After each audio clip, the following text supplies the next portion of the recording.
Chapter 367. Just as Yun Shirshir was feeling emotional, her peripheral vision fell on a girl beside Mu Sheng. Her gaze changed slightly, and for a moment, her emotions were in turmoil. That girl's face was very familiar, as if she had seen her somewhere before. Her eyebrows, eyes, and even that pair of eyes seemed to be familiar. She felt a strong sense of déjà vu, familiar. Extremely familiar. However, her childhood memories were too hazy, and she could not remember much of them. According to psychology, if one's memories were too dark, one would selectively forget them and be unwilling to recall them. Too many memories of his childhood were dark and gloomy. Subconsciously, Yun Shirshir chose to seal them away, and was unwilling to look back on them. Therefore, those memories were too distant, and she had already sealed them away. For a moment, she could not remember where she had seen this girl before. Feeling a little vexed, Yun Shirshir's gaze fell on the picture frame on the study table, and her eyes could not help but become as gentle as water. She picked up the small picture frame, and saw Xiao Yichen standing in a dashing military uniform. His handsome face was in high spirits, and he was in high spirits. In contrast to the sickly Yin Tianyu, Xiao Yichen was full of vitality. His every movement seemed to have inherited his father's imposing and high-spirited manner. However, he also inherited Mu Yaja's cold and mature temperament, so it was inevitable that he would be difficult to get close to. This photo was taken a year ago when he was training in the special training camp. The uniform was tailor-made, and it was very fitting. Xiao Yichen's physique was very strong. His shoulders were broad, and his waist was narrow. He had the perfect golden ratio. Despite his young age, he looked very dashing in the military uniform. Yun Shirshir picked up the picture frame and looked at Xiao Yichen's face, which seemed to be carved from the same mold as you use. Her fingertips slowly caressed the pair of eyebrows in the picture, and her heart ached a little. The two little fellows were so alike. Yun Shirshir pursed her lips. She used to miss this child all the time. Blood was connected to the heart, and blood was thicker than water. It was not something that could be cut off by distance. The day after tomorrow was the 1st of June. Children's Day was also the birthday of these two little guys. It was as if he was personally giving the little fellow a gift. Yun Shirshir thought longingly in her heart. Immersed in her thoughts, she did not notice the footsteps behind her. It was not until a pair of arms wrapped around her body that she suddenly came back to her senses. Turning her head, she saw Mu Yaja's Junyan, who had just woken up. The man's chin gently rested on her shoulder. As he had just woken up not long ago, his body was not as fierce as before, and his eyes were not as sharp. Instead, there was a kind of exhaustion and decadence. His messy hair slightly covered his eyelids, but it unexpectedly made him look unreasonably sexy. This man was so stylish even when he was dispirited. No wonder so many women flocked to him. What are you looking at? Oh, photos. Mu Yaja took the photo from her hand and glanced at it. This was taken last year. Ha! The little fellow is much taller than last year. How tall is he now? Yun Shirshir asked eagerly. She was eager to fill in more information about Xiao Yichen. 140 centimeters. That tall? Yun Shirshir was a little surprised. He's much taller than you. Chapter 368. Mu Yaja lowered his head to look at her. With a smile he asked, How tall is you? About 120 centimeters. Like this. Yun Shirshir made a rough comparison. His height was around her waist. This was the result of a physical examination at the kindergarten a month ago. Yin Tianyu's height was considered taller than other children his age. The average height of a boy his age was around 110 centimeters. However, in a way, Yu's growth could not keep up with his age. Mu Yaja was nearly 1.9 meters tall, while she was 1.69 meters tall. However, for some reason, Yin Tianyu's growth seemed to be slower than other children of the same age. Compared to Xiao Yichen, however, the difference in height was obvious. Does he take calcium tablets? Yes, he takes them every day, but his growth can't keep up. The mention of Yu's health was undoubtedly a sore point for her. I asked the doctor about it. It might have something to do with him being born prematurely. Most premature babies have stunted growth. When he was born, his body was very weak. Initially, the doctor said that the child's condition was terrible. His heart was congenitally deficient, and his spleen and stomach were not functioning well. He even said that he would not live past the age of 3. At that time, I was on tenterhooks every day, afraid that I couldn't save him. Muyaja's handsome brows furrowed slightly. He did not know that Yuntinyo's health was so bad. He only knew that the child was almost lost.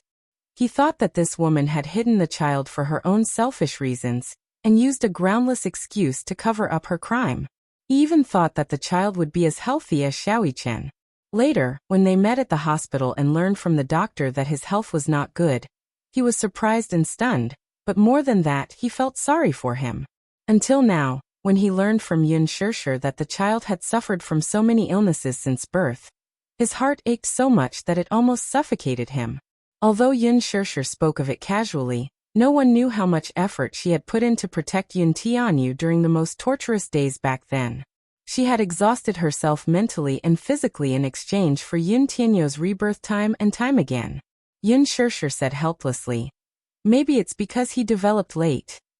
Muyaja looked at her side profile solemnly and did not speak. Yun Shishir suddenly turned around and asked, "Oh right. The day after tomorrow is the 2 children's birthdays. Have you prepared any gifts?" "Gifts?" Muyaja raised his handsome brows and shook his head.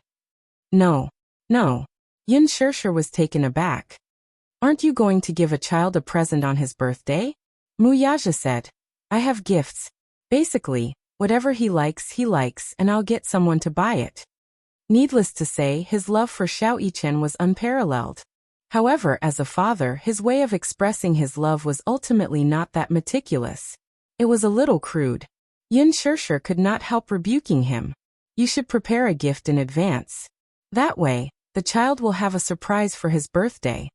"Surprise? Children like surprises?" Muyaja fell silent.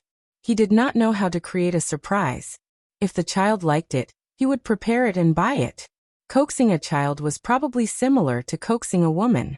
Chapter 369. Yun Shishir seemed to have seen through his thoughts. She said helplessly, "A child's favorite moment on their birthday is probably opening their presents. Nothing can replace that kind of anticipation." "I don't know what to prepare. Are you free this afternoon?" "Yes." Yun Shishir hesitated for a moment before she suggested, "Are you willing to accompany me to the mall? Coincidentally, I also want to prepare a birthday present for you." Muyaja nodded without hesitation. Yun Shishir couldn't help but feel a little excited.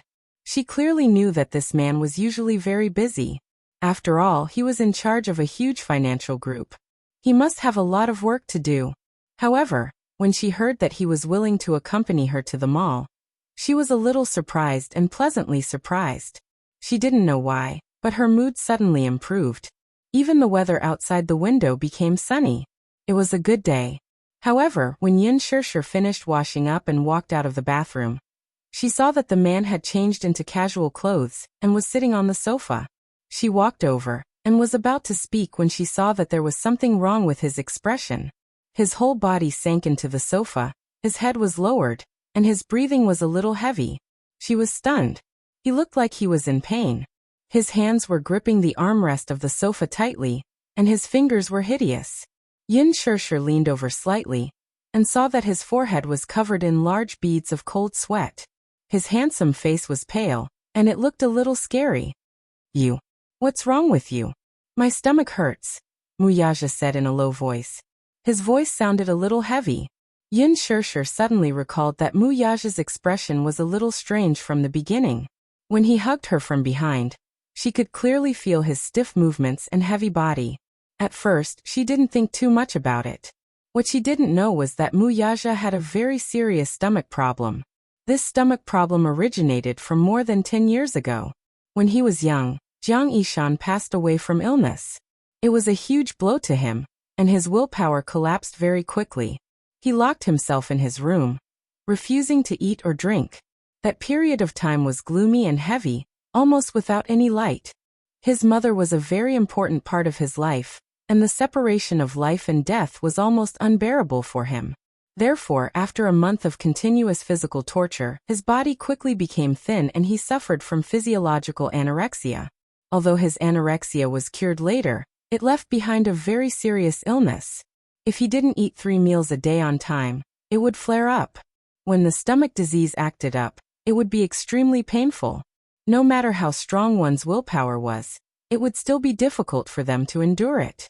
Thus, they would always have stomach medicine at home. Muyaja lifted his heavy eyelids and pointed at the cabinet. Medicine. Only then did Yun Shirsha realize that he was suffering from gastric problems. Yu also had mild gastric problems. When he was suffering from gastric problems, he was also in pain. It was heartbreaking. Following the direction he pointed, Yun Shirsha rummaged through the cabinets and finally found a medicine box. She opened it. Other than the simple medicine for wounds, most of it was gastric tranquilizers. She referred to the dosage of the medicine and took 2 tablets. She held a glass of water and handed it to him. Muyaja reached out to take it, but there was a sharp pain in his stomach. He didn't hold the glass firmly. With a bang, the glass fell to the ground. Water splashed everywhere, and the splashing glass cut Yun Shirsha's arm. Chapter 370. Seeing him fall over, Yun Shirsha did not notice the bleeding wound at all. She hurriedly squatted by the sofa and held his face. Muyaja. Get up, sit up. I'll feed you the medicine. There was no response. It was as if he was in so much pain that his consciousness was blurry. Yun Shirsha hugged his shoulders again and tried to help him sit up, but his body was too heavy and she could not exert any strength. Yun Shirsha looked at the pill in her hand in annoyance, then lowered her head to look at the man's handsome face that was twisted in pain. She did not care so much and rushed in to pour a glass of pure water. She walked to the sofa and stuffed a pillow under his head for him to rest on. She held the back of his neck and put the medicine in the water until it dissolved completely. She cupped his face and parted his thin lips. She drank a mouthful of water and carefully passed the water into his mouth. Muyaja's throat moved and he swallowed the water. Yun Shirsha then passed the medicine into his mouth in one go. After a while, the man regained some consciousness. He opened his eyes slightly and vaguely saw Yun Shirsha's nervous face. He opened his mouth, but no sound came out. Can you sit up? Yun Shirsha saw that his face was pale, and she was worried for a moment. Usually in her impression, this man was always high and mighty, like a king who could summon the wind and rain. He was as powerful as a god. However, she did not expect him to be so weak now that he had gastric problems. He was not angry at all. When she thought of this, she could not help but laugh at her ignorance. No matter how powerful this man was, he was still a person like her. He was not a god. People would eventually fall sick. Illness came like a landslide. No matter how strong a person's body was, there would be times when they fell sick. Was it because he did not eat breakfast when he woke up? She did not know why, but she was blaming herself. Thus she hurriedly said, "Lie down for a while. I'll make breakfast for you." She had just gotten up when the man suddenly grabbed her arm.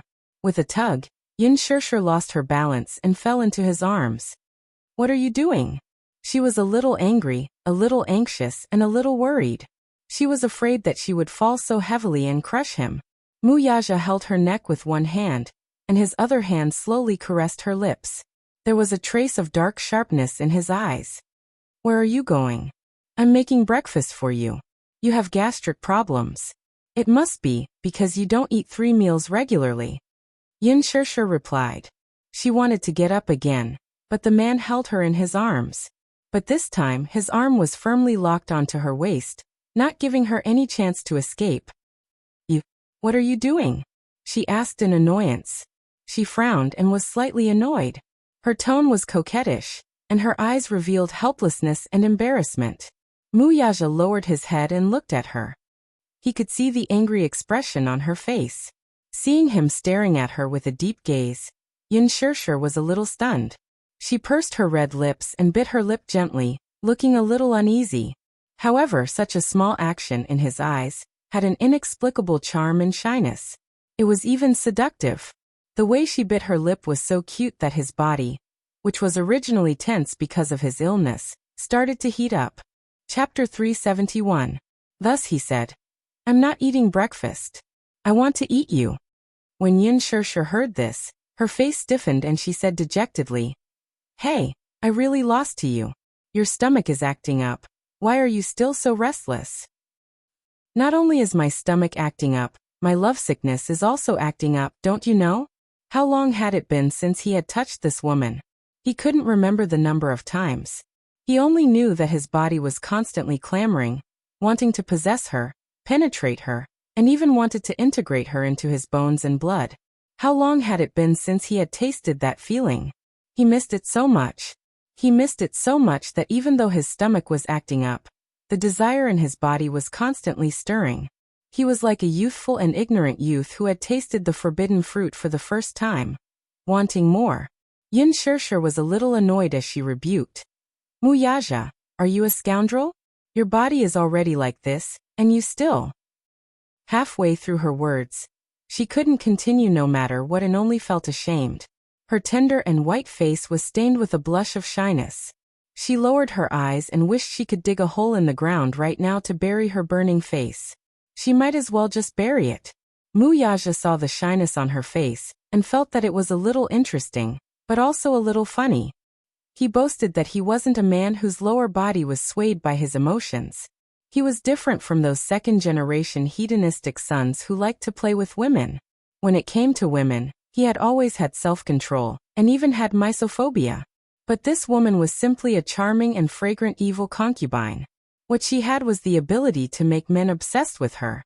Even if it was in ancient times, no matter how wise the king was, he would probably be like King Yu of Zhou for Baoxi. In order to win a beauty's smile, he would use the beacon fire to play with the feudal lords. He wrapped his arms around her neck and brought her face closer. A pair of handsome eyes slowly swept over her face for a long time, allowing his face to be immersed in her hair, unscrupulously smelling the freshness and charm of her hair. At the same time, because of this suppression, his body was tense to the point that it was almost painful. The man slowly opened his sharp eyes and met that jade-like face again.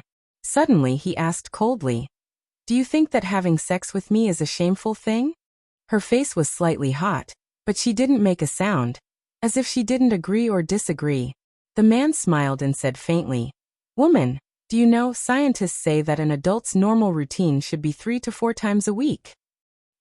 Yin Shirshir saw him suddenly speaking and she was a little unable to react. Then the man asked further, "Think about it. How long has it been since I touched you? Don't tell me normal needs?" Yin Shirshir was inexplicably at a loss for words. He said it so righteously and she couldn't refute him, but she felt that there was something wrong with his logic. Muyaja played with a strand of her hair, twirling it around his finger and playing with it. His breath was like orchids. "I only have you as my woman. I have my needs. If you don't let me touch you, who else should I touch? Moreover, you're a woman and I'm a man.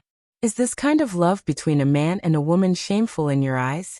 Yin Shirshir thought for a moment and suddenly said with a red face, "You obviously have a fiancé." The man's handsome face raised a trace of inexplicable meaning. His eyes were like torches as his long and narrow eyes narrowed slightly, with a hint of deep meaning. So this was what she cared about. Chapter 372. Jealous that he had a woman in name but not in reality by his side, Yin Shirshir felt a little uncomfortable being stared at by him, and wanted to brush it off. "Let's not talk about it anymore. Does your stomach still hurt? Are you jealous? No. You clearly are. If you're jealous, then let me tell you, you don't have to think too much." Muyaja hugged her waist and pulled her towards him. He turned his body slightly and pressed her under his body. He pinched her chin and covered her lips with his. He sealed her lips with a gentle kiss. After a simple and charming kiss, he looked at her and smiled. "You only need to know that my body wants you. I don't have any feelings for other women."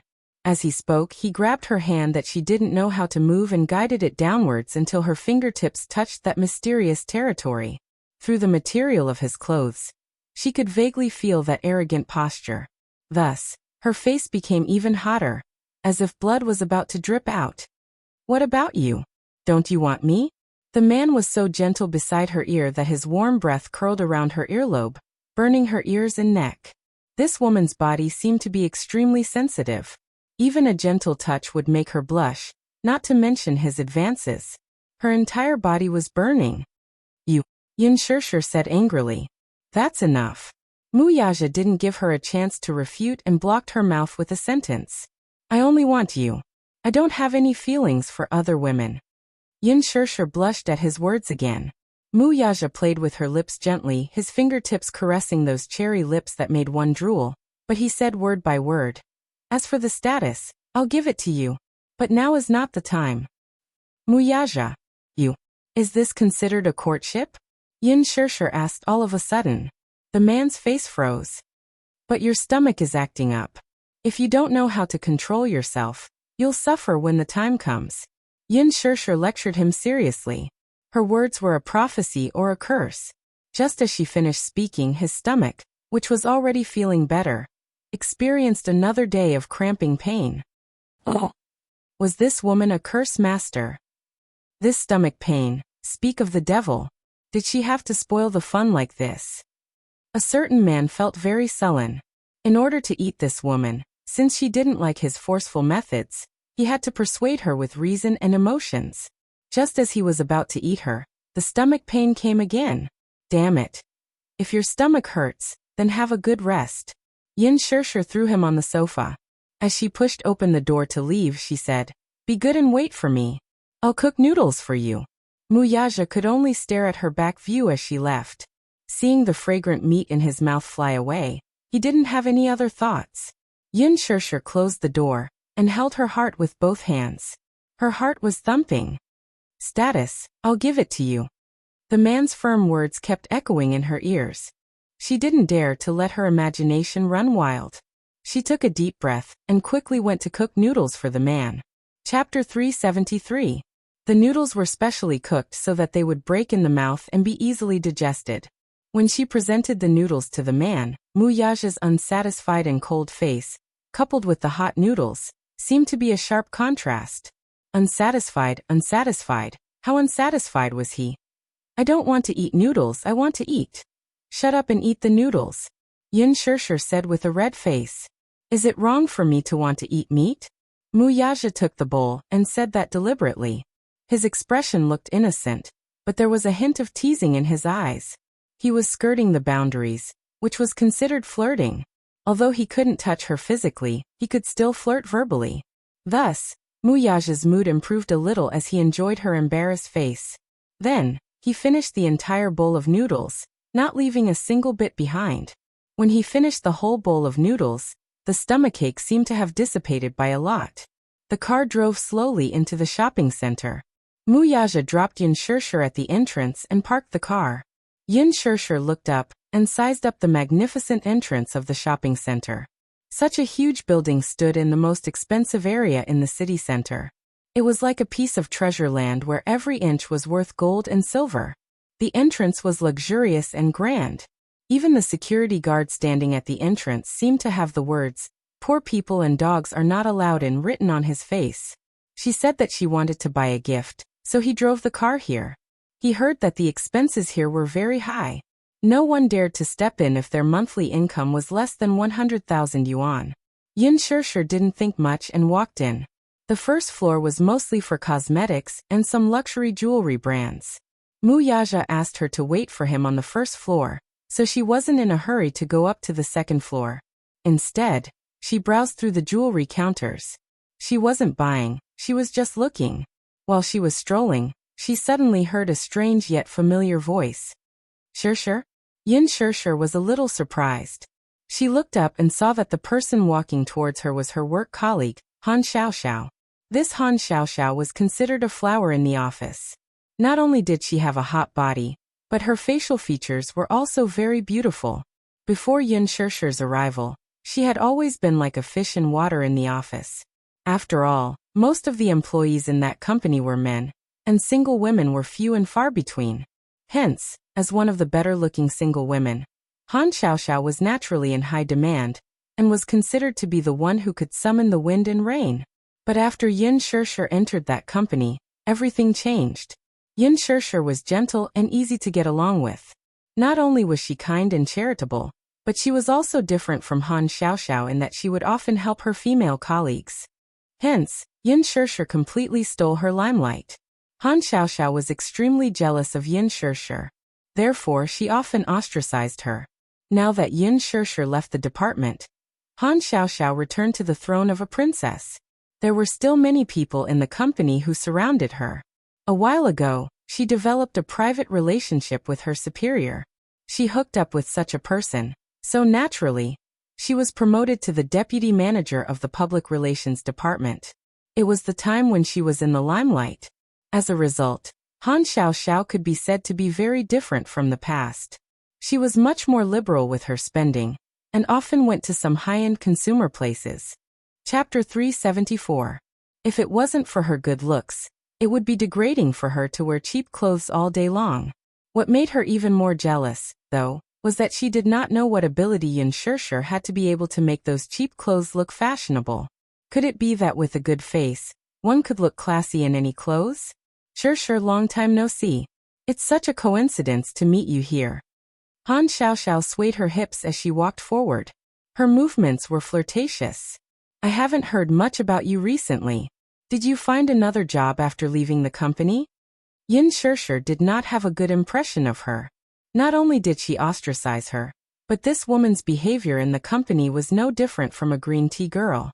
Therefore, her attitude was not very enthusiastic. I found one. Seeing that she was so cold, Han Xiaoxiao did not get angry. Instead, she leaned closer to her. In the past, Yin Shirshir was always praised as a goddess in the company. However, it was different now. She had hooked up with a big shot. Her status and identity were not what it used to be. Therefore, she wanted to use this rare encounter to show off. Why are you so cold? Are you in a bad mood? Why don't I treat you to a cup of coffee? It's at Blue Mountain Coffee on the 3rd floor. Blue Mountain Coffee was not cheap. It's okay. I'm waiting for someone, Yin Shirshir said calmly as she browsed casually at Tiffany's counter. Han Xiaoxiao saw that she was looking at jewelry, and stuck close to her like a piece of plaster. She smiled and said, Tiffany's jewelry is a world-class designer in America. It's not cheap. I just bought one yesterday. It's a little expensive, but everyone said it looked good when they wore it. Yin Shirshir only lowered her head to look at it casually, and ignored her. This woman was so talkative. She was annoyed with her. If it wasn't because she was waiting for someone, she would have gone upstairs to get rid of her. When the salesperson at the Tiffany's counter saw that Yin Shirshir was only looking at her without saying a word, she could not help but size her up. She noticed that she was wearing unbranded clothes and looked very poor just by looking at her. Therefore, he thought that this woman must not have much purchasing power. On the contrary, the woman standing next to her was dressed fashionably in branded clothes. She looked rich and respectable. The salesperson took a closer look and saw Han Xiaoxiao standing in front of the counter. Her hand was intentionally or unintentionally fiddling with a necklace on her neck. She was slightly shocked and said in astonishment, Wow, beautiful lady, is the necklace you're wearing on your neck the Bulgari series? Han Xiaoxiao's lips curled up. I bought this necklace a while ago. I don't really like it, and it's very cheap. It's only 20,000 yuan for one. Hee, it makes you look especially elegant. However, I have a series that should be more suitable for you. Han Xiaoxiao pretended to be a rich lady and said, Take it out for me to see. The two of them echoed each other, and started chatting passionately. Yin Shirshir was looking at the price signs. She was speechless when she saw the long string of zeros on the price signs. Then she saw Han Xiaoxiao chatting with the salesperson. It was obvious that Han Xiaoxiao wanted to show off in front of her. She was a little dispirited and wanted to leave. Mu Yaja parked his car, and went up to the 1st floor. He saw that she was standing at the jewelry counter, and seemed to have nothing to do. He walked over slowly. Have you waited long? Chapter 375. His appearance had attracted Han Xiaoxiao's attention. The handsome man in front of her was tall and slender, especially that exquisite handsome face of his. His every movement exuded a natural aristocratic aura that made her fall in love with him. Who was this man? He looked like he was either rich or respectable. Why was he with Yin Shirshir? Han Xiaoxiao's eyesight was outstanding after all.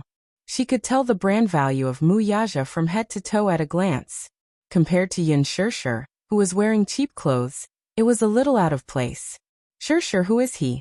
Yin Shirshir pursed her lips and did not want to bother with her. Mu Yaja looked at Han Xiaoxiao coldly and lowered his head to ask, You guys know each other? Ex-colleague. We are friends. The two of them spoke at the same time but gave different answers. Han Xiaoxiao's face revealed an awkward smile. Sure, why don't you introduce him? Her man. Without waiting for Yin Sure to speak, Mu Yaja said concisely. Han Xiaoxiao was stunned. Even Yin Sure's expression froze. What are you talking about? Isn't that the case? Han Xiaoxiao bit her red lips hard. She was a little indignant and felt that she had been outdone. At the same time, she felt that the man in front of her was a little unreal. How could he be Yin Sure's man? Didn't he take a look at his background? Was she even worthy? Rich families were particular about matching in social status. How could a commoner like Yin Sure be related to a rich family? The more she thought about it, the angrier she felt. She had wanted to show off in front of her, but in the end, she felt like she had been checkmated. This knowledge made her extremely displeased. Mu Yaja's palm gently covered her head and stroked it gently. What do you like? I'll buy it for you. I don't like it. Yin Sure said indifferently, but her gaze landed on the display cabinet. There was a pair of exquisite and beautiful earrings in the shape of a 5-petaled flower, just like stars in the sky. The name was interesting as well. This was called Stars in the Sky, but it was expensive to make. Mu Yaja followed her gaze and saw the pair of earrings as well. His slender fingers clasped the cabinet's surface.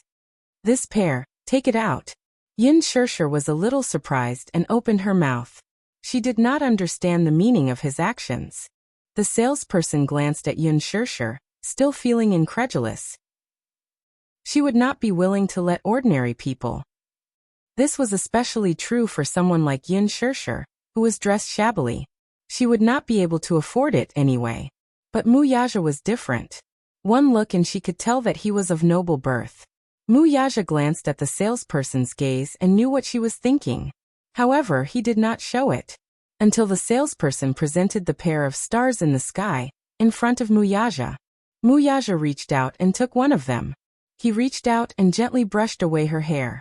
In an instant, that small and cute earring was exposed to the air.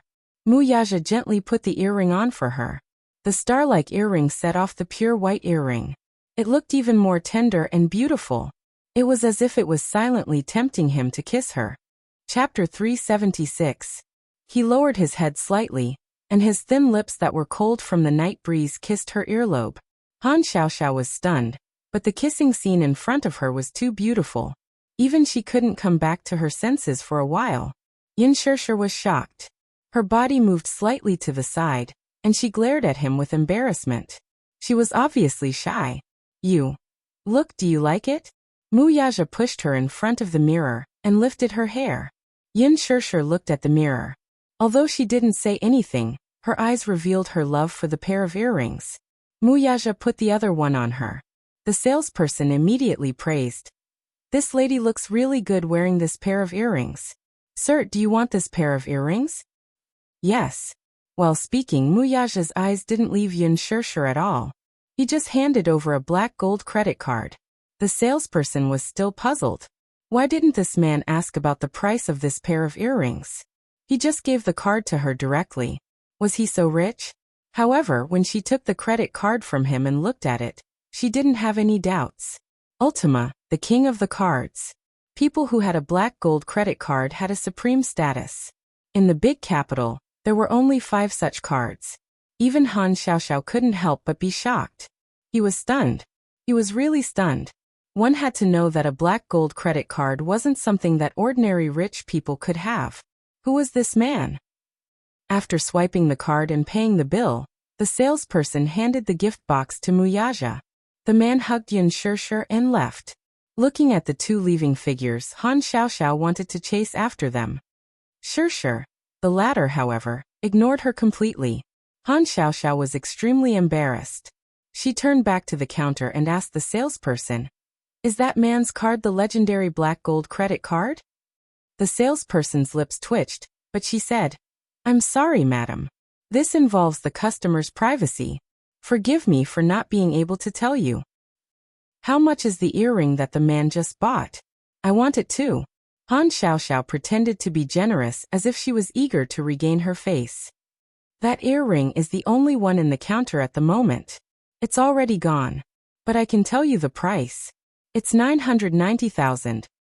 990,000. A pair of earrings cost 990,000. Han Xiaoxiao's expression stiffened. The toy section was on the 5th floor, but when they reached the 3rd floor, Mu Yaja held her in his arms and walked towards the women's clothing section. When they arrived at the Chanel counter, Mu Yaja picked out a few dresses for her. Yin Shirshir. Mu Yaja gracefully sat down on the sofa. Take it. Yin Shirshir said. What do you mean by that? To buy clothes for you. Yin Shirshir furrowed her brows and said. I don't want it. Mu Yaja didn't allow her to object. He snapped his fingers, and a few salespeople surrounded Yin Shirshir and escorted her into the fitting room. He smiled evilly. Throwing a tantrum in front of him? Didn't she know whose territory this shopping mall was? Yin Shirshir's protest came from the fitting room. All of you get out. Aya, don't take off my clothes. I'll do it myself, can't I do it myself? All of you get out. The salespeople were all chased out. Chapter 377. Mu Yaja glanced at it and felt satisfied. He lowered his head and flipped through the magazine again. Go and change into another one. Yin Shirshir changed into a few more outfits. Mu Yaja frowned. He suddenly realized something. Damn it, this woman looked good in everything. Thus, he stood up and walked to the counter. This one, this one, this one, and that one, which one? I want that one too. Pack it up. Yes, sir. Yin Shirshir was speechless. Why did he buy clothes as if he was shopping at a wholesale market? Just like that. Yin Shirshir finally went up to the toy counter on the 4th floor with bags of various sizes. She had specially chosen a famous toy brand. When she walked out, she handed a beautifully wrapped gift to Mu Yaja. This is a gift for the child. She had specially prepared this gift for Xiaoyi Chen. Mu Yaja took the gift. She had personally wrapped it and written a birthday card with her heart. Her handwriting was beautiful, and at the end of the card, there was a smiley face. It was very heartwarming. This should be a birthday surprise. After shopping, it was naturally time to fill his stomach. Yin Shirshir chose a restaurant, but it was crowded. The waiter apologetically said that there were only seats available in the lobby. Mu Yaja made a call, and shortly after, the lobby manager hurried over. Knowing that the CEO of Dishing Financial Group had arrived, the manager of the restaurant personally led a group of people to greet him warmly and respectfully. Then, he caught a glimpse of the innocent girl beside him and was stunned. The manager looked at Yin Shirshir with a smile and asked politely, May I know how I should address you, miss? Yin Shirshir smiled but was pulled into Mu Yaja's arms. This was a silent announcement of her identity. Since she was CEO Mu's woman, he naturally had to serve her well, right? You can mess with anyone, but you can't mess with women. Especially this important person's woman. Mu Yaja saw the look in his eyes and knew what he was thinking. However, he was too lazy to point it out. He only ordered coldly, prepare a table of food. The manager nodded hurriedly. Yes, sir. I'll get someone to prepare it right away. The manager had specially arranged a room with an elegant environment for them. The elegant lighting, the glass windows, and the beaded curtains gave the room a classical charm. How could he dare to neglect someone of Mu Yaja's status? Moreover, it was an honor for CEO Mu to grace his restaurant with his presence. In fact, this private room had been reserved by a guest at a high price earlier, and it was also scheduled for this time in the evening. Weren't they bumping into each other? However, he had no choice but to reject it. Over the phone, the manager repeatedly reminded Mu Yaja that he did not like noisy environments and insisted on a private room with a quiet environment. Even the most distinguished customer couldn't compare to this one. Even if he offended the other customers, the store manager had no choice but to push it away. Yin Shirshir was so hungry that her head was dizzy. She felt lightheaded when she walked, and her stomach was empty. When she saw Mu Yaja walking far ahead, not caring about the bags she was carrying, she was full of resentment. However, when she sat down at the table and stared dumbfoundedly at the delicacies on the table that were comparable to the Manchu Han Imperial feast, her gloomy mood was swept away in an instant. Chapter 378. Just like that, the two of them occupied a big round table with a sumptuous spread of delicacies. Extravagant and corrupt. But at this moment, Yin Shirshir was very willing to be corrupt. Oh my God. She was so happy. But there was so much food. Could the two of them finish it? Wouldn't it be a waste if they couldn't finish it? Hence, she decided that she could just take it away like the last time. Yin Shirshir was so tempted by the aroma that she was drooling. She raised her chopsticks and planned to gorge herself. However, in the blink of an eye, she saw Muyaja sitting at the table calmly. He didn't seem to be interested in the sumptuous spread on the table. He didn't even look at it, and was casually wiping his hands with a wet towel. Master Muyaja was extremely picky in this aspect. He had been pampered since young and lived a life of luxury. Naturally, he didn't care about these. If it wasn't for her. In his eyes, these sumptuous delicacies weren't even as good as the noodles she cooked. Yin Shirshir stared at his elegant dining manners. She thought that he was from an upper-class family after all, so his etiquette was good. He also had a serious obsession with cleanliness. Yin Shirshir despised him in her heart. She didn't care about him. She picked up a piece of beef and stuffed it into her mouth. Her mouth was full and she was bursting with happiness. It was delicious. She was so happy that she cried. She had never eaten anything so delicious in her life except for Yu Yu's cooking. At this moment, there was a sudden sound of footsteps outside the door. Yin Shirshir turned her head with some doubts. She vaguely heard a woman's dissatisfied and coquettish voice. I had already booked the private room earlier. How could you cancel it just like that? Miss Lin, don't be angry. You have an important guest. Otherwise, you wouldn't have been pushed away. Oh. She's a guest and I'm not? What kind of boss are you? Don't you know the rules of first come, first served? You're a businessman, but you're so. All businessmen are evil. Sorry. Next time, there won't be such a thing. The manager apologized. Next time? How can there be a next time? Get out of my way. Don't. Miss Lin, please wait. There's someone in the room. Don't stop me. I want to see what kind of amazing guest actually took the seat that I reserved in advance. You're quite capable. The door of the private room was suddenly pushed open. This action was too rude and caused too much of a commotion. Muyaja frowned slightly and turned around. A layer of frost appeared on his face. He saw a gorgeously dressed woman standing by the side of the room. She was wearing a long black dress and exquisite makeup. She was accompanied by an extraordinary man who also looked very noble.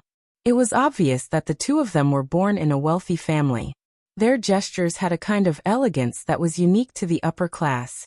Seeing this situation, the manager stood at the side uneasily. He was so anxious that he was sweating profusely. He looked at Muyaja with a smile on his face, and secretly looked at the woman beside him from time to time. For a moment he didn't know how to ease the situation. That woman first looked at Yin Shirshir with a sharp gaze. She opened her mouth with a gloomy expression, and was about to flare up. However, from the corner of her eyes, she caught a glimpse of the extraordinary man on the main seat. The words that she wanted to say were suddenly stuck in her throat, and she forcefully swallowed them back down. Young Master Mu. The woman's red lips opened slightly. She was secretly surprised and her eyes revealed an unexpected joy. Muyaja looked at her coldly. With just one look, the woman knew that he had forgotten about her. Chapter 379. The situation was a little tense. It made sense. How could the high and mighty crown prince of Dishing Financial Group remember a mere provincial governor's daughter? This woman was the daughter of the Jianghai provincial governor, Yi Minglan. She had originally booked this private room at a high price to entertain her good friend, who had just returned to the country. However, when she arrived, she was politely asked to leave the room by the manager. She had come to look for her aggressively, but she did not expect that the person who had occupied her private room would be Chairman Mu. One had to know that Muyaja rarely ate at such a small restaurant. Moreover, in her impression, this man was very busy every day. How could he have the time to be so carefree? Yi Minglan was overjoyed to be able to meet him here. However, after being pleasantly surprised, the woman's gaze turned to Yin Shirshir with some suspicion. Who was the little girl sitting next to him? She was dressed like a pure student and looked very well behaved. She did not look like a young lady from any family. She seemed to be a commoner. Yi Minglan was a little surprised. For someone like young Master Mu, as long as he wanted, those international supermodels, movie queens, and even upper-class socialites would all fall in love with him. However, this girl had a young face. She looked like she had just graduated from university. However, even though she boasted that she was picky, she had to admit that this young girl in front of her was unbelievably good-looking. Her skin was fair, her eyes were bright, her lips were red and her teeth were white. Even without makeup, she was already very charming. If such a lovely girl were to be thrown into her circle, many men would fight over her. Yin Shirshir felt uncomfortable being stared at by her. She looked up and felt a burning gaze on her. She followed the gaze and saw the man beside the woman staring at her. Rather than saying that he was sizing her up, it was more accurate to say that his gaze looked as if he wanted to skin her alive. The man was tall and handsome. He was dressed casually, but he exuded an aristocratic aura. His status had always been either rich or noble. When their gazes met, Yin Shirshir subconsciously turned her face away. She was instantly disgusted by these two people who had suddenly barged in. Yi Minglan smiled brightly and asked in a sweet voice, "Master Mu, do you still remember me? My father is Yi Qiqing, and he should have some friendship with you. Oh right. If you don't mind, let's sit at the same table. Look, at this time, there aren't any private rooms in the restaurant that are empty. Haha, the private room that I originally booked has also been." She spoke very tactfully, but she did not lose her sense of propriety as she politely made a suggestion. Mu Yaja remained calm and collected.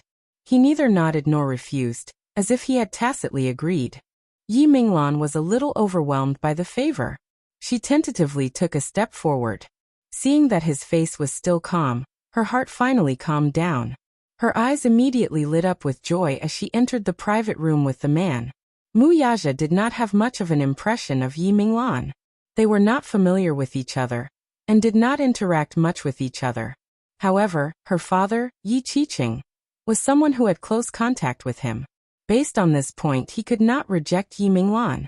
Yin Shirshir was a little unhappy and did not want to eat at the same table as the two of them.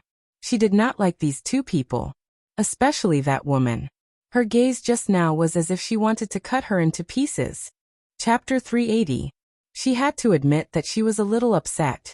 What made her even more upset was that he had allowed them to sit at the same table. Upset. But what could she do? She could not chase him away. She did not have the right to do so. She was just freeloading. She picked up her chopsticks but lost her appetite. Yi Minglan sat down and smiled. "Young Master Mu, let me introduce you. This is the eldest son of the Li group, Li Chengze." Then, she smiled and turned to the man beside her. "Chengze, I've mentioned this to you before. He's the famous CEO of Dishing Financial Group and a legendary figure in Beijing, Mu Yaja. Haha, we all call him Young Master Mu." As he spoke, he completely ignored Yin Shirshir at the side. Yin Shirshir was also happy to have some peace. "Young Master Mu, I've heard a lot about you." Li Chengze smiled and nodded. He stood up slightly and extended his hand politely. Mu Yaja glanced coldly at his outstretched hand, but his expression did not change. Li Chengze's hand froze in midair. He could neither extend it nor retract it. Just as the atmosphere froze, Mu Yaja extended his hand indifferently and held it gently. He did not even bend his fingers. His cold and distant attitude made Li Chengze feel awkward. This man was as arrogant as a ruler. Although his status was not as high as Mu Yaja's, not many people in the capital dared to give him the cold shoulder. Most of them would respectfully smile apologetically at him. Yet this man was so cold and arrogant at their first meeting. It really made him feel embarrassed. Yi Minglan smiled to ease the atmosphere and looked at Yin Shirshir. "Haha, young Master Mu, this lady is. You don't have to know." Unexpectedly, the man's cold words stopped her enthusiasm. He did not like to tell unimportant people about his private affairs.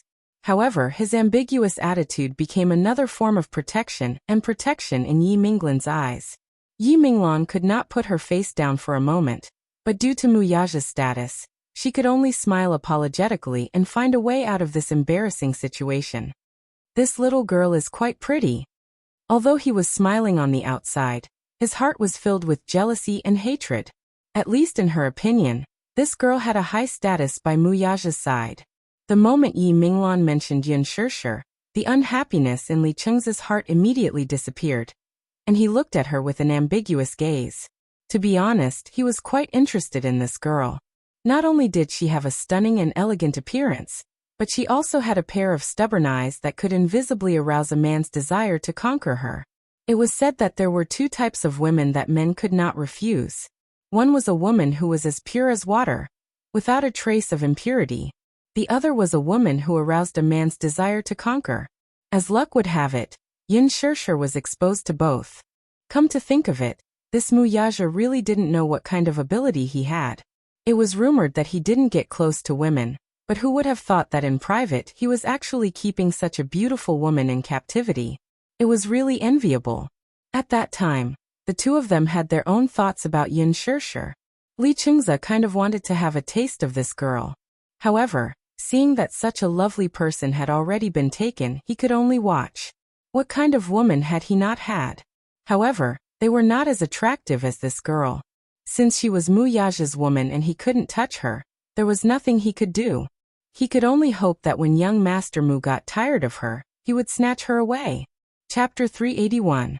Li Chengza smiled at her gracefully and gently asked, "Which family's daughter is this lovely young lady from?" Yin Shirshir was stunned and did not want to bother with him. What daughter? She did not have such a noble background. Her indifference did not want to arouse his interest. Li Chengza mistakenly thought that she was shy, so he softened his voice. "How should I address you?" Yi Minglan was completely ignored. Her face was expressionless, but she scolded him in her heart. A man will be a man. Once he sees a beautiful prey, he loses his soul. How dare he covet young Master Mu's woman? Did he eat a bear's heart or a leopard's guts? Yin Shirshir shot a glance at the aloof Muyaja beside her, and smiled mischievously. Her eyebrows curved into crescents, and her lips, stained with red wine, were tender and plump. When she smiled, she looked seductive and bewitching. Haha, why should I tell you? After that, she ignored him. Interesting.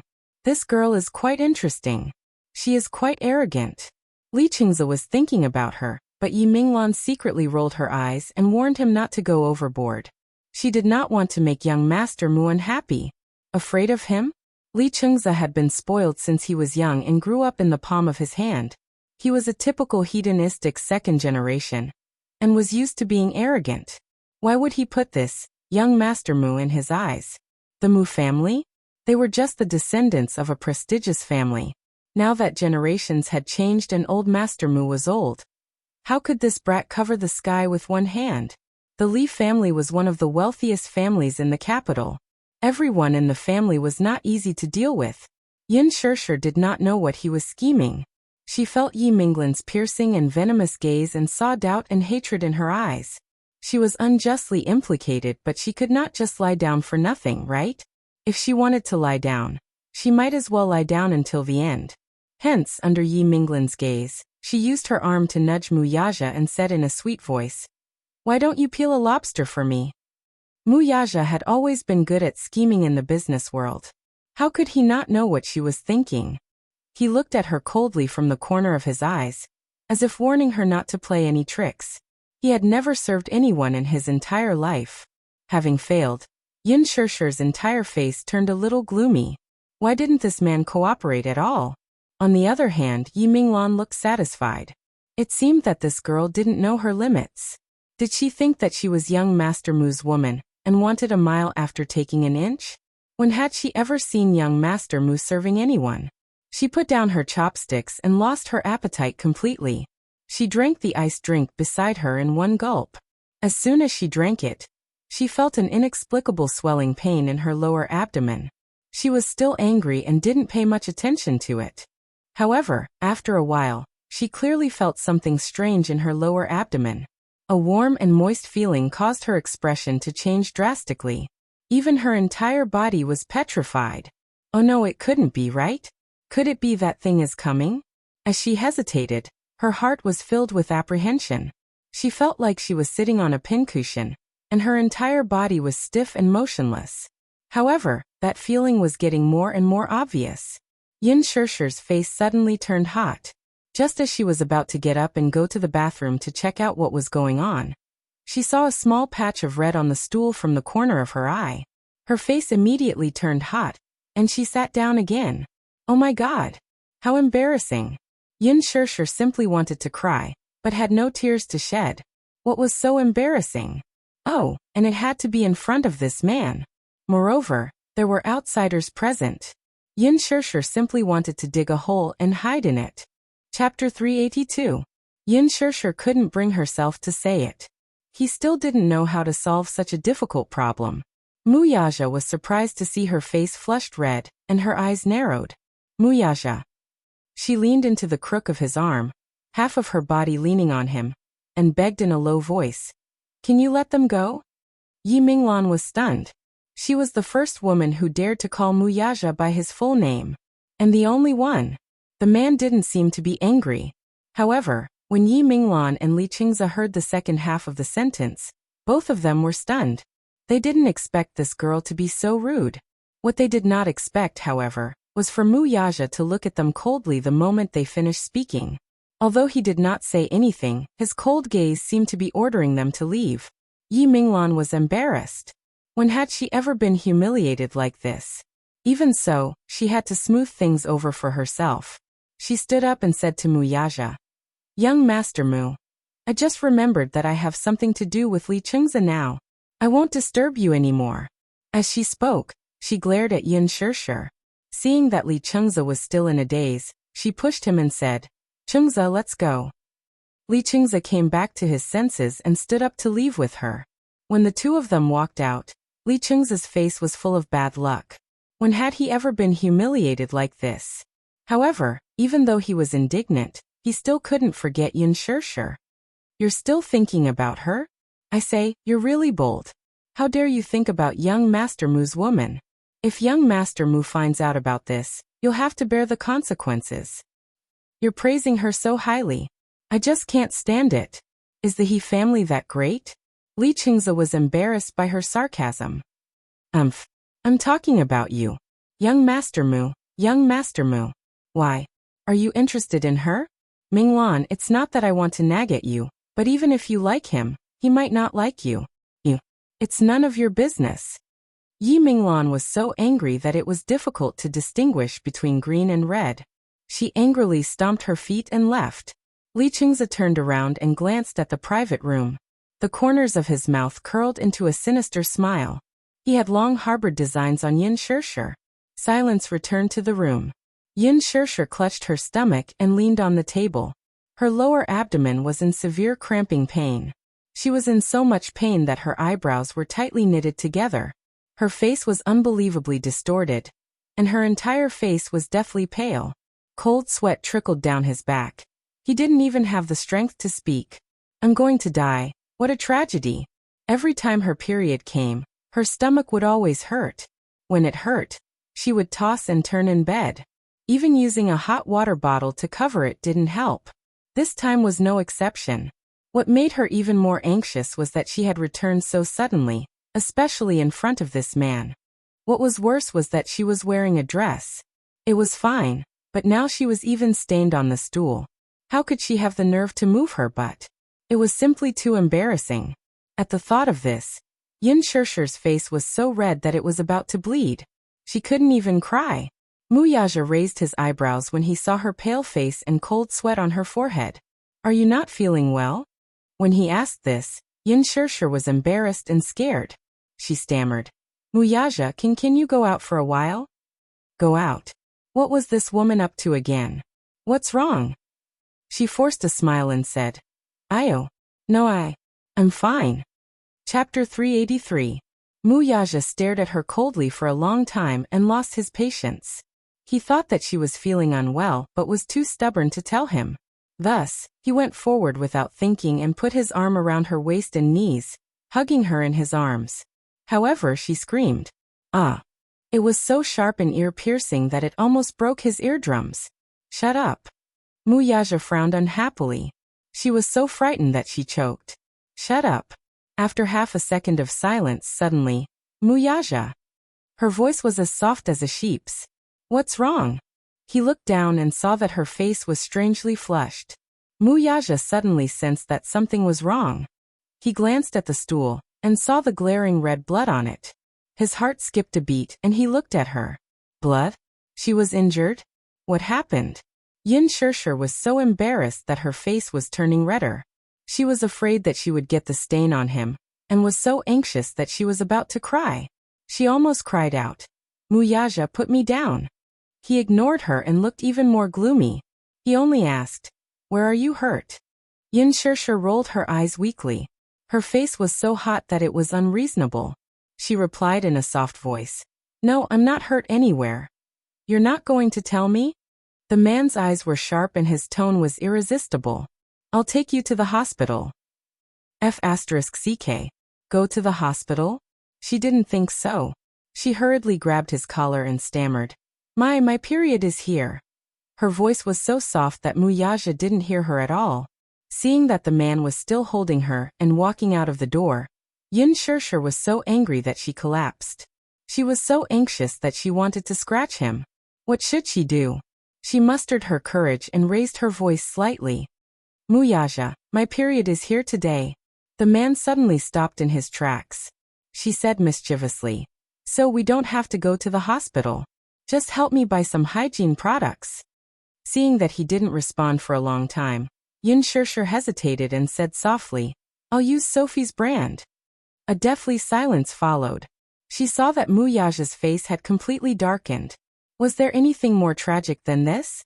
She originally thought that the atmosphere would continue like this, but she didn't expect the man to pick up the suit jacket on the back of the chair with one hand and cover her body with it. Her body was completely covered, and he hugged her and walked out of the door.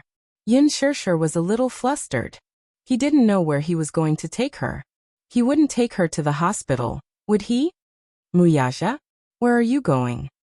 "Go to the hotel and change your clothes." His words were concise, but his cold words made her feel inexplicably at ease. Yin Shirshir heaved a sigh of relief and calmed down.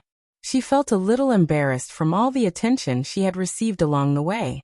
She lowered her head and snuggled into his chest. Hot, resolute, and fit. Through the shirt, that beating heartbeat was so powerful. Thump, thump. It was so clear and intimate that her breathing became chaotic. However, she felt warm in her heart. She still remembered that when she first had her period, she didn't know anything and had panicked. She had been in so much pain that she had tossed and turned in bed. Her father had bought sanitary pads for her and brought her hot tea. He had rubbed her abdomen through her clothes. She had never been so intimate with a man other than her father, not to mention that the man in front of her was Muyaja. Chapter 384. She sneaked a peek at his extraordinarily handsome side profile. His high nose bridge, cold thin lips, arrogant chin, and the slightly open collar of his shirt, revealing his sexy and distinct collarbones. He was like a god who had walked out of an ancient Greek mural. Every stroke of his was like the outline of a work of the gods. He was extremely handsome. She couldn't help but admit that if she put aside his bad behavior, she might really be attracted to him. As she stared at him in a daze, Muyaja sensed that she was looking at him intently. He frowned and lowered his eyes, his expression cold. "What's wrong?" Yin Shirshir was stunned. She quickly collected her thoughts and turned her face away from him. She actually tasted a little sweetness in her heart. Even though he still had that cold and dark expression on his face, in her memory, no one had ever treated her so well and cared about her before. In the hotel suite, Muyaja put her down. Yin Shirshir immediately scampered to the bathroom like a fleeing rabbit. The man stared coldly at the door that slammed shut and turned to leave. Half a second later, a certain shy woman sullenly opened the door a crack. She leaned against the doorway and pleaded feebly, "Muyaja, help me buy a pack of sanitary pads now." Muyaja said coldly, "I'll get someone to buy it." Yin Shirshir was shocked. "No. Muyaja, don't ask someone else to buy it, okay?" How embarrassing. The man's cold face tensed up and darkened. "What's the difference?" She was speechless.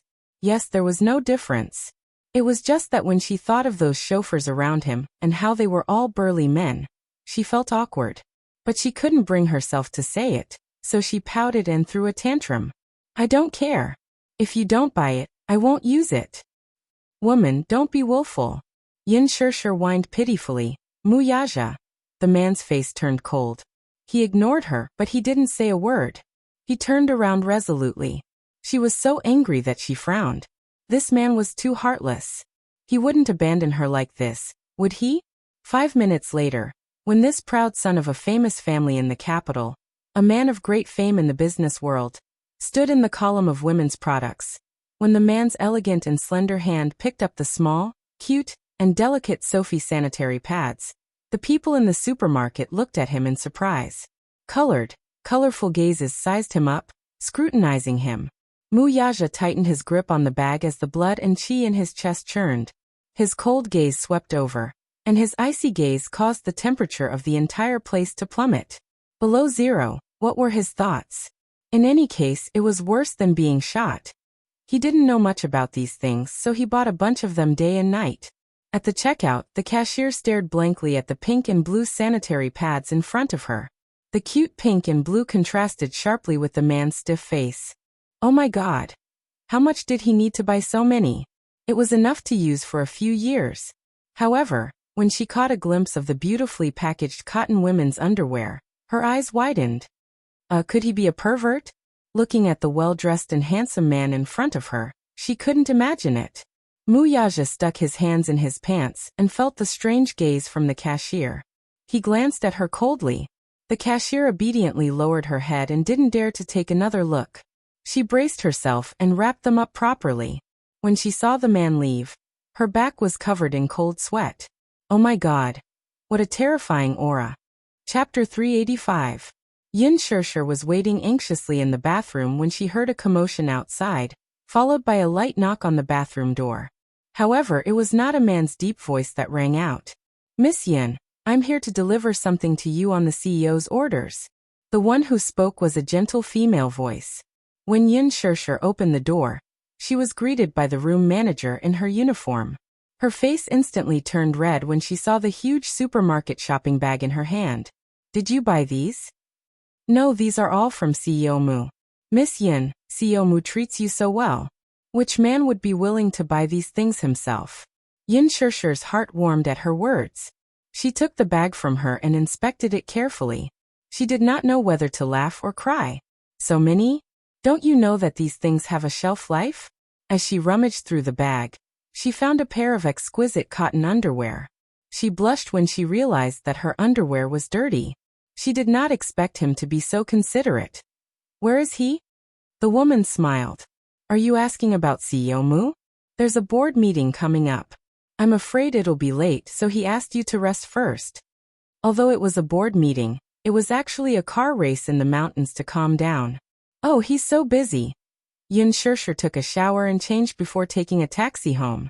She lay on the soft king-sized bed and rolled around contentedly. She suddenly thought of something and sat in front of the vanity mirror. Looking at the pair of small and cute earrings, her lips curled up slightly. She touched the earrings contentedly and turned off the lights to sleep. That night, Yin Shirshir slept peacefully.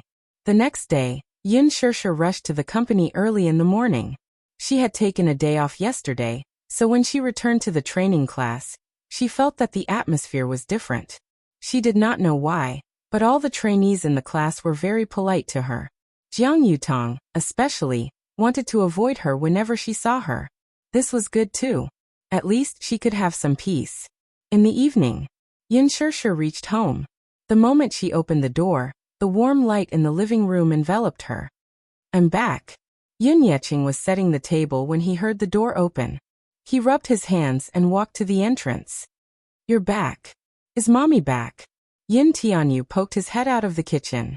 Seeing that it was her, he immediately jumped into her embrace and gave her a big kiss. Smack. A kiss was printed on her cheek. Little Munchkin smiled sweetly. Mommy, welcome home. Yin Shirshir hugged him. Little Munchkin was wearing a cartoon apron, and his face was covered in flour. He must have prepared dinner for her. The long-lost warmth filled her heart. Yin Shirshir pouted and said, One isn't enough. Give me another baby. Switching to the other cheek, he generously gave her another sweet kiss. The mother and son were in a mess at the entrance. How was the summer camp?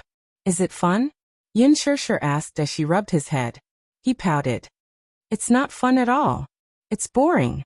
The summer camp organized by the kindergarten was mostly parent-child activities. It was undoubtedly very interesting for children of the same age, but for Yin Tianyu, it was childish. Then he asked nervously, "Mommy, you're home early today? Is work going well?" "It's going well." Chapter 386. Little Munchkin asked with an innocent smile on his face. However, in his heart he was plotting something. If he found out who bullied his mommy, he would definitely not let them off easily.